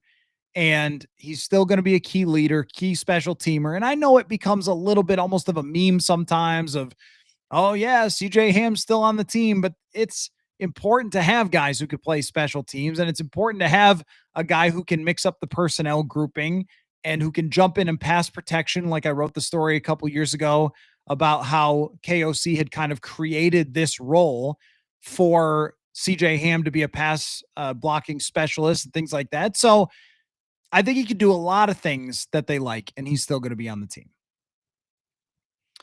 Snack YGO says, any updates on the second string D-line, Redmond and Ingram Dawkins? Yeah. So I think so far that Levi Drake Rodriguez and Jalen Redmond have been the main two guys in the middle, but Ingram Dawkins has been mixing in as well. And Redmond looks really good to me. And Levi Drake Rodriguez looks bigger. He's been so aggressive that sometimes he might look a little better than he is, because you're not supposed to be that aggressive this early in practice. But now that the pads are on, I think that they want Redmond to get into the backfield, and he does a really good job at that. And they want Levi to stuff gaps and to hold guys at the point of attack, that kind of thing, and use his strength. And Ingram Dawkins to me is still a project, very much a project, where he's got really crazy size and speed, but can you make that into like a full complete player, that might take some time. I think you're much more likely to see Redmond and Levi Drake playing in actual games, and Ingram Dawkins probably not as much, at least as of right now. Willie says Rondale Moore. Willie with the super chat. Thank you so much for that, sir. Says Rondale Moore will be the surprising player. I don't know what OTS means. Of this season, must be, maybe? Is that what you mean? Could be. Could be. I think that he has the quickness still there. And there is a role here for Rondale Moore that early in camp, what we're going to see much more of is everybody learning the basics of the offense so they know it if they have to step up into a certain position. It isn't until you get to the very end of training camp when the fans are gone and you get to the practices leading up to the first week where you actually start to carve out true roles for guys and say, all right, well, you're going to play, Rondale Moore, Ty Felton, you guys are going to have 5 to 10 plays that you could get the football here that are kind of a screen or a quick pass or something like that. What Rondale has a chance to show is that if Addison is suspended, if and when, that he should be the next guy up. As of right now, it's Lucky Jackson. And that's an interesting development, but that's only as of right now. So Rondale, over the next couple of weeks without Jefferson, however long it's going to be, he has to be the guy that shows I can be a complete receiver in this offense. We know Lucky Jackson can be a complete receiver in the offense. He can't really be a difference maker, more likely than not. Moore could be a difference maker with his speed and quickness, but if he doesn't know where he's supposed to go, how's that going to work? Right? So it's on him to get every detail right of the actual route running, where you're supposed to be, route distances, timing, all the stuff from the playbook. And you're probably not going to have that all locked in by day 5. Any punt returning today? Not yet. Not yet. We'll get there. We'll get there to the punt returning, but it's probably going to be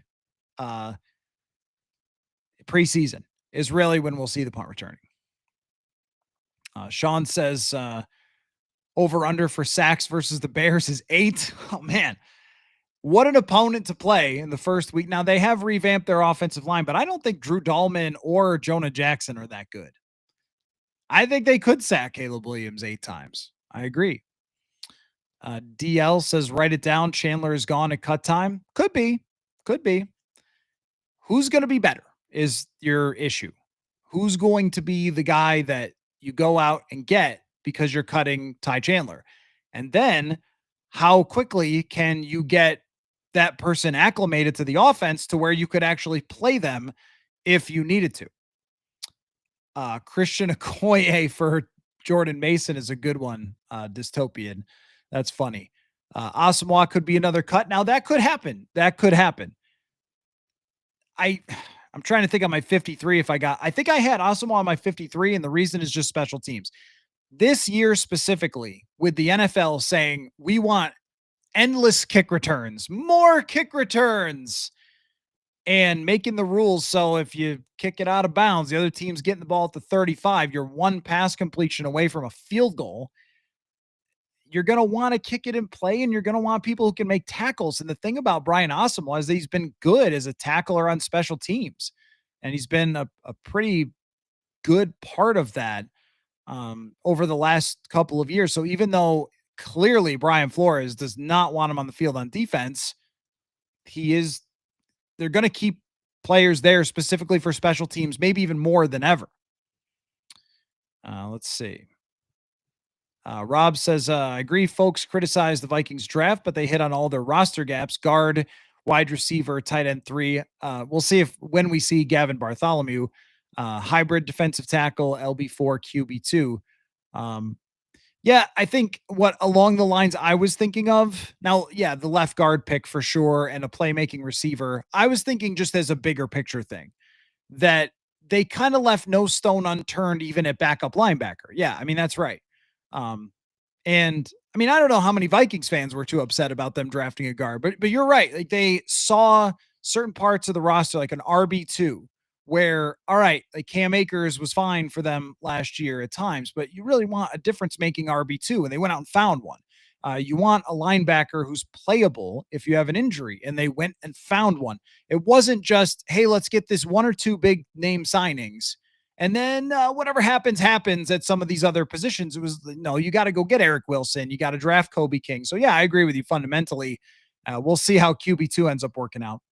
Let me get back to your questions in a couple of minutes, but I want to bring you also a conversation with Harrison Phillips that was really interesting. And Harrison also talked about Donovan Jackson and how they're coming along with the interior of the defensive line. I also asked him about he played in a chess tournament over the summer on chess.com and had some fun doing that as well. But mostly a lot of trench talk, which I thought was perfect for the first day of pads. So here's Harrison Phillips after practice. Definitely a memorable moment being able to walk off the field and see your son for the first time. Core memories unlocked right there. What's that sleep schedule like for you right now? I never in my career have been pumped about sleeping at the hotel until this season. All right, tell me about your guys. When you look left, you look right. You see all this talent around you. What's it like now playing on this defensive front? Well, it's been a blessing to be here for my entire career, and it's cool to see each year new additions come in, and see Flo's thumbprint on the defense keep standing out year after year, and he kind of has these pieces that he brings in, and you see career year out of guys. And so to bring in the guys specifically into my room, not only the ones we acquired in free agency, but the ones that we drafted, we're really optimistic about our group. I think what we need to learn on, we're first day in pads here, so everyone's still trying to figure out people's techniques and styles, and the best defenses that I've been a part of, you learn to play off of one another. Hey, this is how this player plays a 2-eye. So if I'm a 3, I got to know this, that, and the third. Hey, now I'm in with Jonathan Allen. He plays the 3 technique like this. So as a 2-eye, I should work to do this so we can complement each other better. I think that my skill set is versatile enough that I can be a good comp for whoever I'm in there with. I think that's what I can bring to that, is allow them to do what they want to do, and then I'll be that player that can be malleable enough to fit the defense, if that makes sense. But it's really exciting to have this much talent around us. What's that leadership role like? How are the young guys pulling you to the side and asking you to get better? Well, asking to get better themselves? I think that that's an initiative that you need to see out of a young player. That's not something you want to see, or that's something you hope to see. If you don't see that out of your young players, they aren't going to be around for a long time. They have to want to get better. And so if that's grabbing me in between meetings, if that's tapping me on the shoulder during a meeting, hitting me up at the hotel at snack, we have the young guys in my room, and actually some of the young guys on the defense who don't even play in my room, some of these young linebackers that we have are asking me questions about, how do you see this block? How do you see the way they're attacking us? And you have to have that if we're going to count on some of those young players to contribute for us this season. This past offseason, you talked about when you guys brought in, typically in the past you had to start at ground zero, but the players you brought in this year, you're picking up from where you left off. Do you feel that mentality already? Yes and no. I think from a mental side, 100%. Today, I want to go back and watch the film about how today was.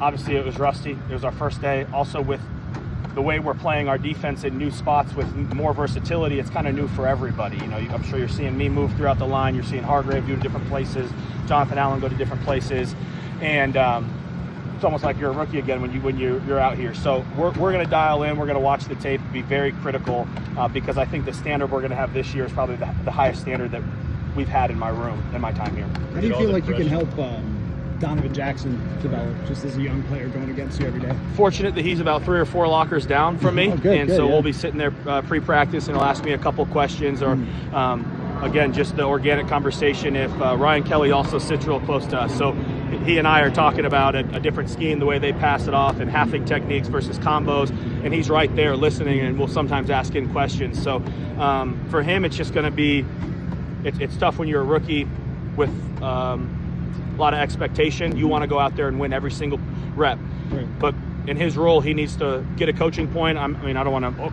he needs to do what his coaches tell us, but what I would imagine is they're going to tell him a thing to work on that day, and he has to work on that thing. And so if it's a offhand punch, even if he's going to get beat 10 times today doing that, he needs to work that. Right. And it's a practice for him so that he can become a better version of himself. And so I think he's doing a fantastic job. But if there's a day that he's getting beat all the time, that's not a worrisome thing for us. That's him taking coaching, working on something so that his game becomes more complete. First day of pads, some defensive players circle every year when the training camp schedule is shared. Yeah, I think especially for defensive tackles, it's so hard to, strike a guy with a t-shirt on and then your hands get, you can't really show what you can do. You get the pads on, you can clearly see knockback, you can clearly see shedding. The only question now is, did you actually tackle him or would he ran through your arm tackle? And because the most important thing in this is getting better every day. And the second most important thing is that every player that walks on the field can walk off the field. So we always are Vikings playing with Vikings, but we definitely brought that physicality today. With so many veterans up front and playing in some different ways, how eager and important is it to have these days when you get the pads on? I think every practice is different for different players. Later players in their career, they've got to hype themselves up for the practice. Younger players got to calm themselves down for the practice, and you got everybody in between. You got some players who know that they're going to be on this team and they're just going to work on a specific thing. You got some players that say, I have to flash today or I'm not going to make this roster. And so it's so different for so many players. But at the end of the day, every single one of those people that they've brought into this organization, all 91 guys out here, is trying to get this team better. And that's what's important. One more random thing. You did the chess.com thing. I had a chance to watch that. What was that experience like? It was completely random. It was funny. In one of our breakout rooms, they're sitting with the top 5 or 6 finalists, and they're talking about their chess.com profiles and how many games they've logged. And they're like, Kyler Murray, 12,000 games. A.J. Dillon, 13,000 games or whatever. And the 2 lowest totals was Richard Sherman had like 160 games. They're like Harrison Phillips, 12. I'd played 12 games of chess prior. I mean, I had played some growing up, but those guys who were in that tournament are like real chess players that play thousands and thousands they of have games. teachers and stuff. I heard about it a couple weeks before, wanted to represent my charity, thought like the Stanford education, maybe I could just whoop on some dudes. I was very mistaken. It's a hard Happy game. to win a couple games, but didn't get to the finals. You won your first game, though. Yeah, I won one. It was exciting. good. Yeah, it was exciting. There you go. Harrison Phillips, always a great veteran player to listen to talk. Anytime you get a chance with him, you always learn something new. So let me get back to your questions and we'll go back to the video of football things happening today. Shadow Wolf says, don't get me wrong. I still think we are SOL if JJ McCarthy gets hurt, but I think too many people don't understand the NFL isn't how it used to be with decent backups for most of the league. That's true because I think back in the day, it was always looking for a veteran player who could get you by, where a lot of teams now are having backups that are younger players. I mean, even when you think about Sam Howell, what is he, 25 years old? Like Sam Howell is not an old grizzled veteran backup quarterback. There's still a handful around the league, but it used to be that probably 2/3 of the league had some older guy who could come into a game and, not completely fall apart. At the same time, backup quarterbacks have never been great. It's always been. I think the best argument for not being concerned about Howell has been mine over the years, and maybe it's the way you feel about it as well every time I start talking about Sam Howell, which is, look, if the starter gets hurt, you're in trouble in almost every single NFL city, so let's not overdo it on watching the backup quarterback at practice. The Vikings lost their starter a couple years ago, and they threw in Josh Dobbs and Nick Mullins, and it went about how you would expect it to go. I think the best case scenario is always if you can have a guy that can go 500. Carolina has Andy Dalton. Andy Dalton, if he played for the Vikings right now, Andy Dalton would be probably 500 if he could be the starter.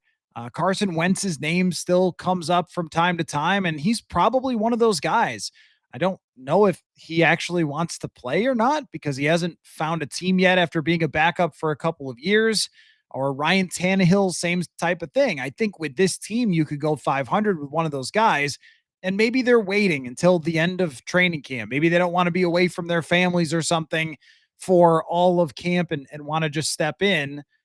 Maybe that's the case. I don't know. But I think we should just give Sam Howell some time to acclimate, and then we'll be able to evaluate a little bit better as we go along just exactly where he's at. Priest Holmes for Jordan Mason. I don't know quite about that. Priest Holmes was such an amazing all-around running back. I'm not going to go that far on Jordan Mason yet. I think he's caught the ball nicely. I don't know if it's catching the ball the same way that Priest Holmes did. Priest Holmes also had one of the best offensive lines probably of all time. I mean, they had Willie Roaf, Will Shields. I mean, they were just beasts. Andrew, any news on Kobe King or Gavin Bartholomew? Yeah, Kobe King has looked good to me. He looks like he fits. He looks like he belongs, and they thought that that would be the case with a high IQ player out of Penn State, and he's been playing second team right next to Eric Wilson. And Gavin Bartholomew hasn't practiced yet, and I can't say that I've seen anything out of either of the other tight end threes, Urasek or Nesbitt, in part because they haven't been able to get the ball. But I haven't seen anything that's made me think, oh, wow, they're all set. They're in good shape. They've got this guy. That one is probably also a preseason thing because it's not like they're running a ton of plays with tight end three. I mean, they have one of the best duos in the NFL. And today, there was a play just in warmups during one-on-ones where Josh Oliver was going against Tavere Thomas, who just got here. And I think he didn't realize that Josh Oliver can actually really run and catch the ball because he kind of blew right by him and made a catch. Like, they have a great tight end duo. Tight end three does get in the game at sometimes, but they'll probably have to wait for Bartholomew to come back, or that might be an area where they do look to free agency if they're not pleased with any of those options. Tommy, with the question of the offseason, how did McCarthy look? Well, I would say today he looked at the beginning of practice like a well above average starting quarterback. And at the end of practice, he looked like a quarterback that didn't have any options to throw the ball because of the offensive line. And that is the hit or miss nature sometimes of an individual practice. It wasn't like the one we saw on Saturday had a million reps. I mean, there was just a lot of 11 on 11s because they had the day off the next day. Today was in the middle, somewhere in the middle. It wasn't a light walkthrough, but it definitely was not the most intense practice. So we got maybe 15 throws from JJ McCarthy, and you get your screens mixed in and stuff like that. A handful were really good. A handful did not work out for him when the blocking broke down. And then he had a really nice play that he made in the pocket that he didn't throw accurately. So if we're grading him through 5 days, though, I think that he's right on point for where you would want him to be at this moment. Like, he's getting the ball out of his hands. The accuracy is coming along, sometimes inconsistent. The deep balls look good. The touch on the balls look good. The command has looked the best. And that's where I would say he's done really well, is just the general overall command of the offense. But when you get completely slammed with the defensive line right in the backfield, there isn't much that anybody can really do for that. So that kind of blew up the end of the entire practice today. But the beginning of the practice was really good for McCarthy. Jared says, agree on the additions the Bears made to their O-line were way overblown. I think people saw volume and change and immediately said it was a huge upgrade. I mean, Dahlman has not been anything more than kind of a Garrett Bradbury, where he's been a good run blocker, hasn't been a great pass protector. And as far as Jackson goes, he was on the Rams. They just let him go. And that's not exactly a great sign that they just let him go. And he's had some injury issues as well. So it's hard to say if he's going to be healthy. Chicago is just perpetually the most overrated team coming out of the offseason. And I still kind of feel that way about them until proven otherwise. Tommy, why don't the Vikings bring back Reisner as a depth piece, a great teammate? And would be nice to have someone goes down. As of this moment, the backup guard being Blake Brandel, I think they feel very good about Brandel. Now, if someone gets hurt and Brandel has to start, or Fries isn't ready to go, or they're not happy with Jackson, then yeah, I mean, just hey, it's late summer. Somebody call Dalton Reisner and get him back in here. He's kind of that break in case of emergency type of offensive lineman. But I think that as of right now, they're perfectly happy with Blake Brandel as that guy. And then they could try to develop some other guys, but not needed at this moment. We'll see how it plays out. Rob says Phillips' comments about Jackson were elite, a completely different perspective. Yeah, you're right. And this is where I always try to be a little bit cautious if I'm saying, oh, an offensive lineman had a really tough day, because it happens. And sometimes it happens for a reason that you don't know. Now, you can't have day after day after day go badly and then have somebody tell you that oh, it's fine. He was just working on something, but that does happen. And I think Jackson is a really bright guy who will learn and learn and learn and get better and better and better as he goes along. And right now, he's facing some of the best players in the world, and he's just going to have to get beat up a little bit and learn how this goes in the NFL. I have heard that Max Brosmer is a really good chess player.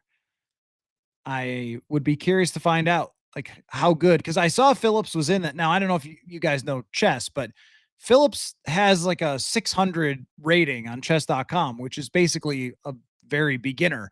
And so when he was in that tournament with Kyler Murray and some of these other players that I know do a ton of work on chess, I was like, really? Harrison is in this tournament, huh? Okay, I guess this is gonna be hard for him. And he did well. Like he held his own. He tried. There was some crazy games he was a part of, but there are a lot of NFL players. There was a story on this about Jalen Hurts where they have a legitimate chess coach. And I've asked guys before. I did a story with Stephen Weatherly, and there's a lot of different takes on it, but it's kind of swept across the NFL as a hobby because one thing is just seeing the entire board, but understanding patterns is a massive deal in the NFL as you do your preparation. And that's really what chess is a lot of times is seeing space and also understanding patterns and memorizing patterns. So, good for Harrison Phillips though. I respect because a lot of people watch that tournament on chess.com. I respect the guts to go do it. Zach, funniest camp story over the years. Funniest is probably that a player the Vikings had, I'm not going to say who it was. Uh, the team was unhappy with him because he was taking socks. He was stealing socks. Now, like all the equipment belongs to them, right? Like you don't bring your own socks. Like they give you everything and you take it on, you take it off. And then the equipment people, they go wash it. And he was taking the socks home during training camp. And they were like, what do you stop taking our socks? I think that's the funniest is a guy taking socks. Like, what do you need? You don't have socks? I mean, I don't know. There's lots of funny things that happen, over the years when we couldn't figure out whether it was pronounced Aviant, Aviante, or Avion Collins. And, poor Paul Allen is saying it one way and he thinks that's the right way to say it. And then somebody else says you got to say that. Like silly stuff happens on a daily basis all the time. I actually think the funniest though ever, I don't know why the socks thing came to my mind. The funniest thing ever was the Corey Vedvik practice. By far the funniest thing that I can remember is the Corey Vedvik practice. Corey Vedvik was followed around by the news cameras as if he was freaking Elvis. This new kicker / punter they got. Oh my gosh. They're over there with him warming up. The kickers are on their own on another field. They're just alone and they just kick it every once in a while. I don't know what the hell they do. And Vedvik's over there just warming up, taking some kicks. And there's every camera. And then he makes a long one and the crowd gave him a standing ovation. Corey Vedvik, who never kicked for the Vikings and was switched to punter by the time he got to the end of training camp. And he wasn't good at that either. I mean, that was funny. I think that was funny. RB3 is going to be Myles Gaskin. Yeah, I guess so. Could be. Myles Gaskin always shows up here. Dayton YT, is there any actual timeline on Darrisaw's return? Or are they targeting week 1? Are they going to wait until the bye week? Well, they're definitely not going to wait till the bye week. No, all I've seen is these on track, but I don't know what the target is. The target should be week 1. Yeah.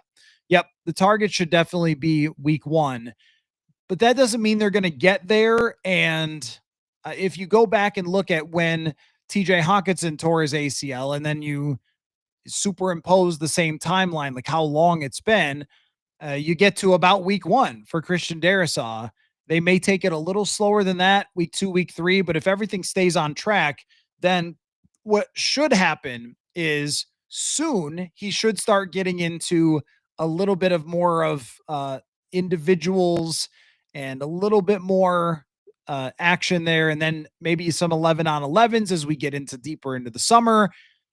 Maybe just a little bit, maybe a rep, maybe 2 reps, and then start to build on it the same way it has with Will Fries. But I think they would love if he could be back by week 1. I don't think that it's the most Realistic, we'll see, based on where he is right now, not fully practicing.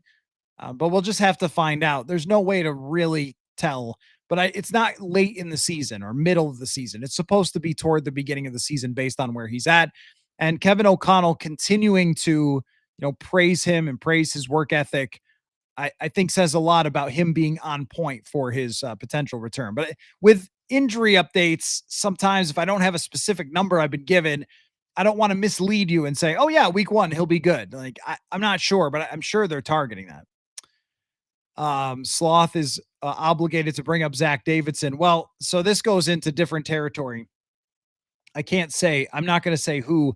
One reporter was turned down for an interview by Zach Davidson in like a very condescending way and held a bit of a grudge against him for the rest of camp. And it was very funny because like, who the hell are you?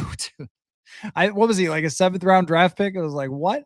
So you get funny little things like that happen throughout training camp. Guys who maybe just don't understand, even like they may in their college, they may not even have media for some guys, and some guys go to Bama. So there's very different experiences, but that was funny. Don't have any kicking or updates or punting updates yet, other than Will Reichard went 5 for 6. So that was pretty good.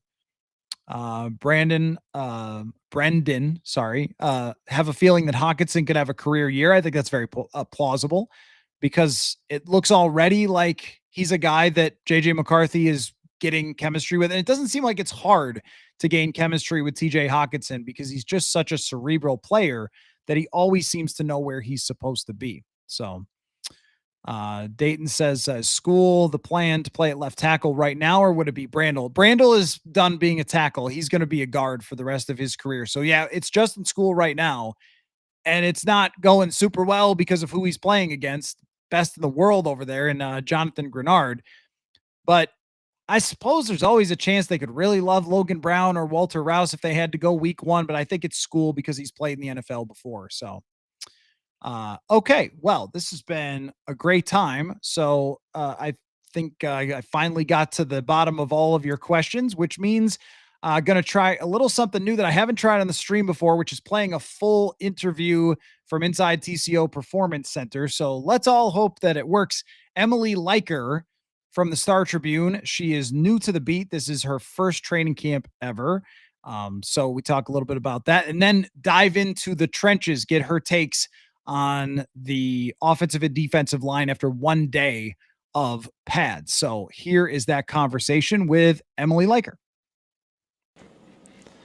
Welcome inside TCO Performance Center. Matthew Coller here, along with Emily Lyer of the Minnesota Star Tribune, and we just got done watching the first padded practice. Emily, they were a poppin'.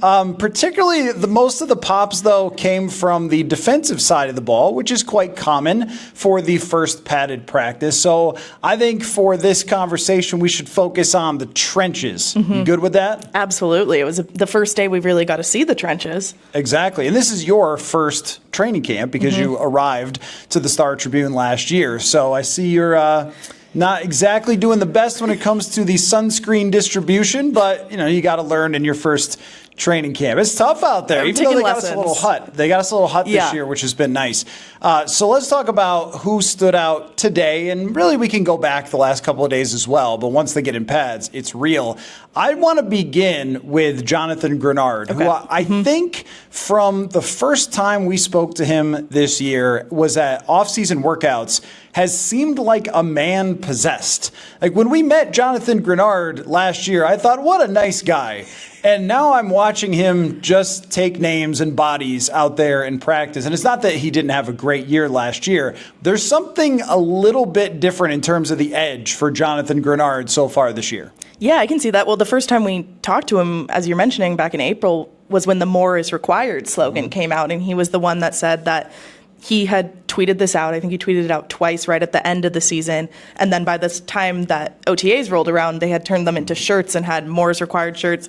We didn't see them very often during OTAs, but I feel like I've seen several people wearing them now in training camp. And I totally agree. I mean, I said today's the first day of action with the trenches, really, but there were certainly points last week where Grenard was breaking through the line and, of course, just tapping JJ McCarthy, giving him a nice hand, like trying to stay off of him. But you could see, you're like, oh, that's a moment where Jonathan Grenard was going to blow someone up if he would have been able to. So I agree. It's a little bit spicier. He feels like he's coming in with a little bit more of that good aggression that you want out of an outside linebacker. Not that he didn't have it, obviously, as we said, but he's one of those that I am even more excited to watch, I think, this year than last year, knowing that it seems like he's taken a step up. I think there's a kind of a story arc for Jonathan Grenard of a guy who had a breakout season with the Texans, gets a fairly significant contract with the Vikings, then really proves that he could be an every single down player. And Brian Flores took that very literally, every single down for Jonathan Grenard last year. But then the next step, when you get a little bit of taste of winning 14 games and being with an organization that's expecting to win, is that part of it where it goes beyond just what your stats were, what your pressures were.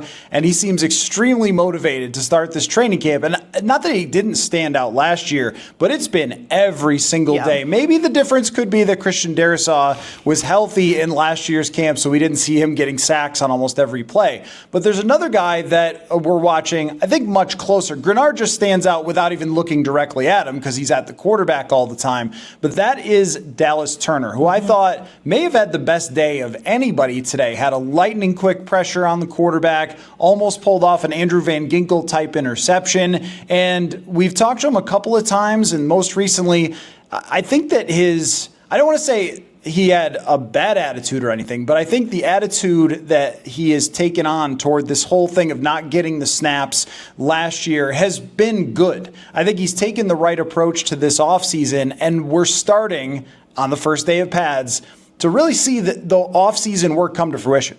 Yeah, I mean, I have absolutely thought he's looked just faster. Like, he gets in that backfield in a snap every time that he's out there, it feels like. The attitude thing is interesting. I haven't actually talked to him at all. I haven't been in a scrum yet with him this training camp, but I mean, it feels like it aligns just what like a first to second year difference is, right, with guys, especially as we were kind of talking about as we watched practice today, like a young guy who came in, high expectations, out of Alabama, first round pick, and then maybe not getting as much playing time as he thought he was going to, kind of having Pat Jones in there, and then obviously Grenard and Van Ginkel ahead of him as well. But yeah, I mean, he as well is one of those guys that you can see there is a jump even this early on, and with this little like actual physical action so far, that like I'm imagining like 4 weeks from now it's going to be kind of mind-blowing to see what he's doing when he's actually allowed to go after the quarterback he's trying to hit. What is your thought on his usage? Because Kevin O'Connell was kind of hinting at using him in a lot of different ways, and when there are fans out here at practice, like breaking news, Brian Flores doesn't show us every single trick that he's got in the bag, but I think we have been able to pick up on some little things. And I also think you can really tell how dedicated they are to having Dallas Turner work out, because he's taken reps with the ones, he's taken reps with the twos. I mean, this isn't like a Harrison Smith that takes a couple over here and then goes to the sideline because he knows everything there is to know. They are pouring a lot into Dallas Turner, but how do you think that they will ultimately end up using him? I think he'll be used more than he was last year. I think he's very clearly right still the two to Grenard and Van Ginkel's 1A and 1B, whichever order you want to put them in. Like, he's not quite on that same level as them, but I do think they see him more solidly as the 2 this year than the 2B to Pat Jones or the 3 behind all of those guys. So yeah, it's hard just based on training camp, especially too, since I wasn't here last year to see how much they were giving him. But based on watching a little bit of practices last year, I do feel like we're seeing more of him in the mix now than like I can recall watching time during the fall. What I'm really intrigued by is the idea of all 3 of them on the field at the same time. That would be awesome. How can they do that, right? Mm-hmm. And Van Ginkel is somebody who is totally capable of playing linebacker. And this is where this defense is so fascinating, is that it's not just good. And previously, if we go back in time, Mike Zimmer had very, very good defenses, but guys had extremely defined roles. Like, they didn't move around, they didn't change. And I was talking to Ryan Kelly after practice, I think you were standing there as well, with Ryan Kelly, and he was just talking about how even when they played Flores last year as an Indianapolis Colt, that they said there's more movement before the snap than any other team, and it's like preparing against something totally unique.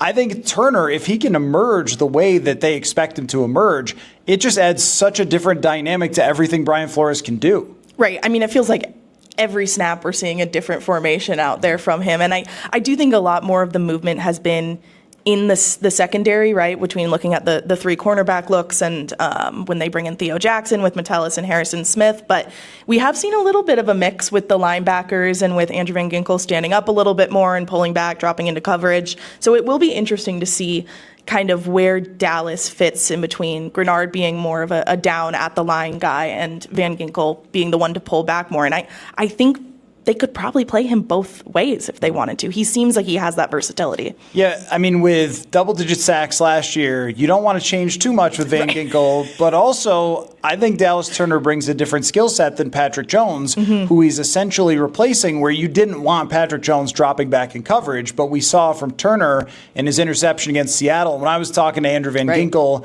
he brought that up. He was like, well, you know, he's still learning a lot of the X's and O's stuff, but you saw the skill that he has to be able to do that. Now, the interior today, we'll just paint the picture, 11 on 11s at the end of practice. JJ McCarthy got no attempts to throw the football because the interior was so dominating. And Will Fries was in and out today, wasn't in on the last section, so it was Blake Brandel. It's Justin School, who is a backup, and then, you know, Donovan Jackson is the rookie.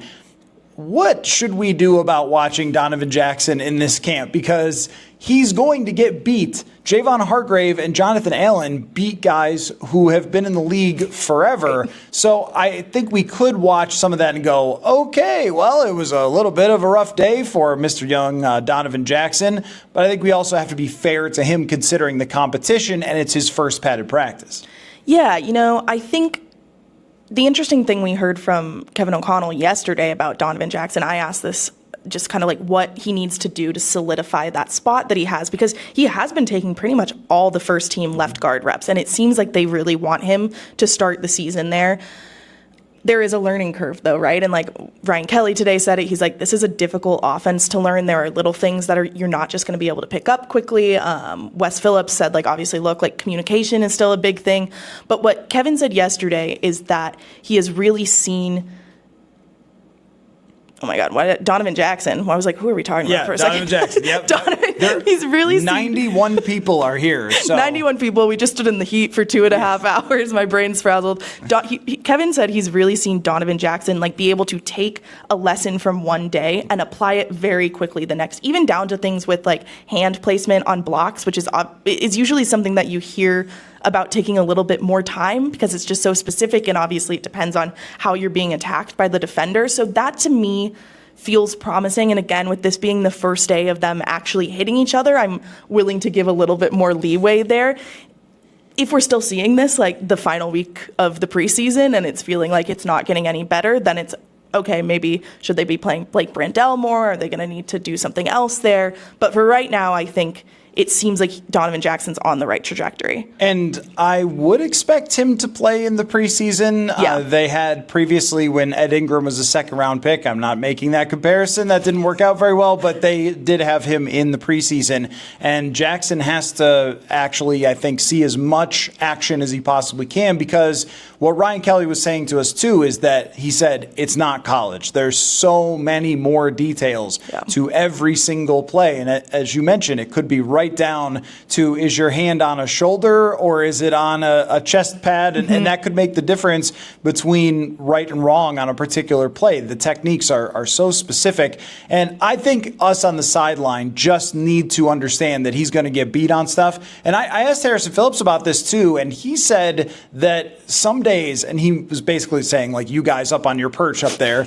like some days it might look bad, but he's working on one thing specifically. So, like, think of spring training for pitchers where, hey, I'm only throwing sliders today, and I gave up 6 runs, but that's not the point. Like, we're not playing real games. That's a really interesting point that Harrison Phillips made, because I do think it's easy, like, when we're just trying to look in aggregate at practice of like, oh, okay, here's our 5 minutes watching them actually do like full 11 on 11 work where they're hitting and we're seeing very specific reps, but like what's the behind the scenes there? And sometimes we're privy to it because someone asks the right question and we get a little in on what the goal for the day is, but we don't always know so we're having to just kind of like infer based off literally just observation. In terms of the pads a pop-in, I feel like the right guy to discuss on a day such as today is Jordan Mason, who had a really, really impressive run today. And I think you felt the full rumble, like just even being where we are, the stands shook as Jordan Mason was moving.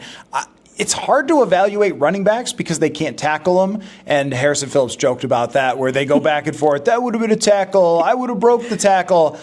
I'm just going to give benefit of the doubt to Jordan Mason. I think if we were doing an early sort of winners, which I want to get to a little bit, but I mean, early winners, Jordan Mason has just looked like an RB1 from the outset. I mean, having grown up watching Marshawn Lynch and Seattle during like peak Marshawn Lynch era and Beastquake era, there's certainly an aspect of that there, which I'm sure former fans of him when he was in San Francisco don't love to hear me say, because that's a big rivalry. But yeah, I mean, every time you see him run in training camp, I feel like I turn to someone and I'm like, I'm excited to see that in a game. Like, that's going to be really fun to watch. I think there's still questions right around like where and how are they going to use him compared to Aaron Jones, and like where can they kind of make that mesh and be the most successful. That'll be something I'm assuming we'll see a glimpse of in the preseason games, probably not too much. I don't think they're going to play Aaron Jones a ton early on in this part of the season, but yeah, man, he's exciting to watch. Like, he is someone that I think fans are going to take to really quickly once they see him in games. You can just see why he would be so freaking hard to take down. I mean, his broken tackle numbers were exceptional. Some of the next-gen stuff was really good on him as far as expected yards. And all of those things are kind of just a concept until you see the human being in the offense. And I know Vikings fans saw it last year against the Vikings where he had a number of broken tackles and big runs. But I think he's looked more like an all-around back, and it's been noticeable. And I know they don't want to use Aaron Jones too much in these practices, but they've been having him do everything. They've thrown him the football. I think he's looked good at that. They've had him in pass protection. What would your expected split be of Jordan Mason, Aaron Jones, or do we think it could be a fluid situation? Yeah, I mean, I think I would probably lean towards it being fluid a bit. My answer to this, because I feel like this question has been like one of the popular ones when you get fans or like radio calls from out of town recently. It's like fantasy people, they really want to know this question. Like, oh, who's going to take more snaps? And I've been saying I still think it's going to tip towards Aaron Jones. Like, he's just so reliable and can do so much for them still, even at his age. Like, I think he's still in his prime, and he likes to say that, and I think it's true. The big place for me with Jordan Mason is the goal line scenarios. I think he is absolutely going to be the one you see there. They need him at the goal line. You know of more instances last year than I do that they could have used him, but I saw plenty of it in the back half of the season. So I think it's still going to tip towards Aaron, but I like the word fluid to kind of assess, because I do think it will be very situational. And like today I said to you and my colleague, Andrew Kramer, like I could see them opening drives with Jordan Mason to kind of get things going quickly, pop off a couple first downs, and then settle in and get Aaron in there for a little bit, move it, and then bring Jordan back in at the goal line. So we'll see it. Situationally, or just a feeling, a matter of, hey, this guy's a better fit for this particular game for whatever reason. I think running backs are kind of like that. Like, they can get into a groove and get hot and then just, have a great game. We saw this a little bit. This is going back, but like, the last duo they can have that was successful was probably Latavius Murray and Jerick McKinnon. That's 2017. But it was that way with them, where 1 week it was Murray, 1 week it was McKinnon. You could kind of go back and forth. I think it'll be more Jones, I agree. But I could also see this man just plowing over people some days, and that's what you're going to roll with. So we're 15 minutes in. We haven't mentioned JJ McCarthy, except for that he tripped over someone because he was getting so much pressure today. What has been your early impression? Maybe I can make this more like less newspapery and more hot take TV. What would you grade JJ McCarthy so far? A+ or F? Those are the only things that are allowed. No, I'm just kidding. Either or. Well, can I start with I promise I'll give you a grade, but can I talk about something else kind of first? Go with ahead, him? yeah. I made the comment the other day that it's sometimes hard to remember that he's 22, and that's coming from a 25-year-old. Like, I'm only a few years older than him, but he is so ground in himself and like understands who he is as a human being and an athlete that it's you like see him out there and you're like, oh yeah, this kid's 22. Like, there's a reason people have doubts in him, whatever, and all this national narratives have been around him and things like that. So that's been something that's really stood out to me, is just like how sure of himself he is. And I think that's shown up in his play for the most part as well. I mean, even thinking back to when we saw some of the OTAs, like there's definitely more interceptions and stuff in OTAs than there has been so far in training camp. So like, I'd give JJ like a B+. It hasn't been perfect. I don't know that it's an A range yet. Like, there has still been some little things, and there are still things that Kevin O'Connell wants him to work on. Like, they still talk about that. Like, they don't talk about JJ like he's like this perfect product ready to go out right now. There's still things they want him to work on, but he has looked good. And that beautiful arc to Jordan Addison the other day that fans were treated to at practice. I mean, that's like one of the best throws we've seen at that is the best throw we've seen at training camp. Yeah, and he had one today where he did the layering of the football and kind of hit in between the zone, which is another thing that Kevin O'Connell's been talking about. I think Kevin O'Connell's teaching points that he's told to us have matched up with where McCarthy has improved. Yes. And the overall just general vibe of him quarterbacking the team looks like someone who's been around for longer than he is. I think that's what your point is. If you just watch a practice and guessed how old is that guy, you probably wouldn't say he's in his first year starting. No. And for that alone, you get a pretty good grade. And then I think he's thrown the ball pretty well. I mean, he missed one today where he was scrambling. He underthrew a couple yesterday. Like, he's not going to hit every single throw. I don't know that Kirk Cousins hit every single throw, or Sam Darnold did in practice either. I don't think that happened either. But we're micro-analyzing every single JJ McCarthy throw. Before I let you go, it's been great, and I'm happy for you to be out in your first training camp. There's nothing like the first one you get to cover. So I have been on, as far as wins go, 11. Has been my mark for how many wins this team will end up getting. Before going into minicamp, I was at 10. Then after minicamp, seeing how JJ McCarthy looked, I moved it up a notch to 11. But their over-under is only 8.5. Yeah. Do you think I am too high for 11? Do you think that you'd be closer to Vegas? Or am I even, too low? They won 14 last year. Like, where are you on that? Right after one day of practice with pads. I think 11 is the perfect number for where we are. That's how you right get now. back to the podcast. Yes, that's right. Every guest should tell me that my opinion is perfect. The 10-11 range, I think, is right where it needs to be. 8.5 feels low to me because, yes, JJ is 22 years old, but as we just said, he doesn't act like it. He carries himself so well that it translates to the field. And then everyone else on this team is a veteran, pretty much. Like, everyone else has been around. 90% of them, if not more, 95% of them were here last year when this team won 14 games. Like, the defense has only gotten better with the additions they've made up front. They keep most of their secondary around, or they keep the key pieces of the secondary around. Like, 8.5 feels like a line that's been drawn just based on JJ McCarthy and not this team as a whole. I think you're absolutely right. We've seen this type of team with a young quarterback and a great group around him win in multiple different places. San Francisco with Brock Purdy is the most obvious example recently. Then you add coaching into it. It is a JJ McCarthy line because Arizona has an 8.5 over under too. And I just don't see those things as being the same picture. I see this team when we go out and watch them practice, and the only questions we have are, hey, like this one corner, Jeff Okudah, And he was drafted 3rd overall once upon a time. And like, that's our biggest question. And then they have another draft pick behind him in Mekhi Blackman. And we're still saying, well, corner, all of our position battles are like for 3rd string. Right. Like, there's not like a 1st string position battle going on, except maybe punter, question mark. We'll see. We've only seen a handful of punts so far. But even then, like, they have Byron Murphy, who is one of the higher paid corners in the entire NFL and led all corners in interceptions. Right. So we're really more like corner 2, corner 3. Can these and Isaiah Rodgers has been very good as well. Yeah. We'll see when he gets back out there. He's missed the last couple practices. Okay, great stuff. I'm glad that you had time to pop on here after the first padded practice, and we will absolutely do it again. Listen to Access Vikings. You have taken over that podcast, done great things with it, with Ben and Andrew. So I look forward to the next time we can get together. Thanks for having me. Oh, do you know at the end we say football? Football. Yeah, but like more confidently. Football.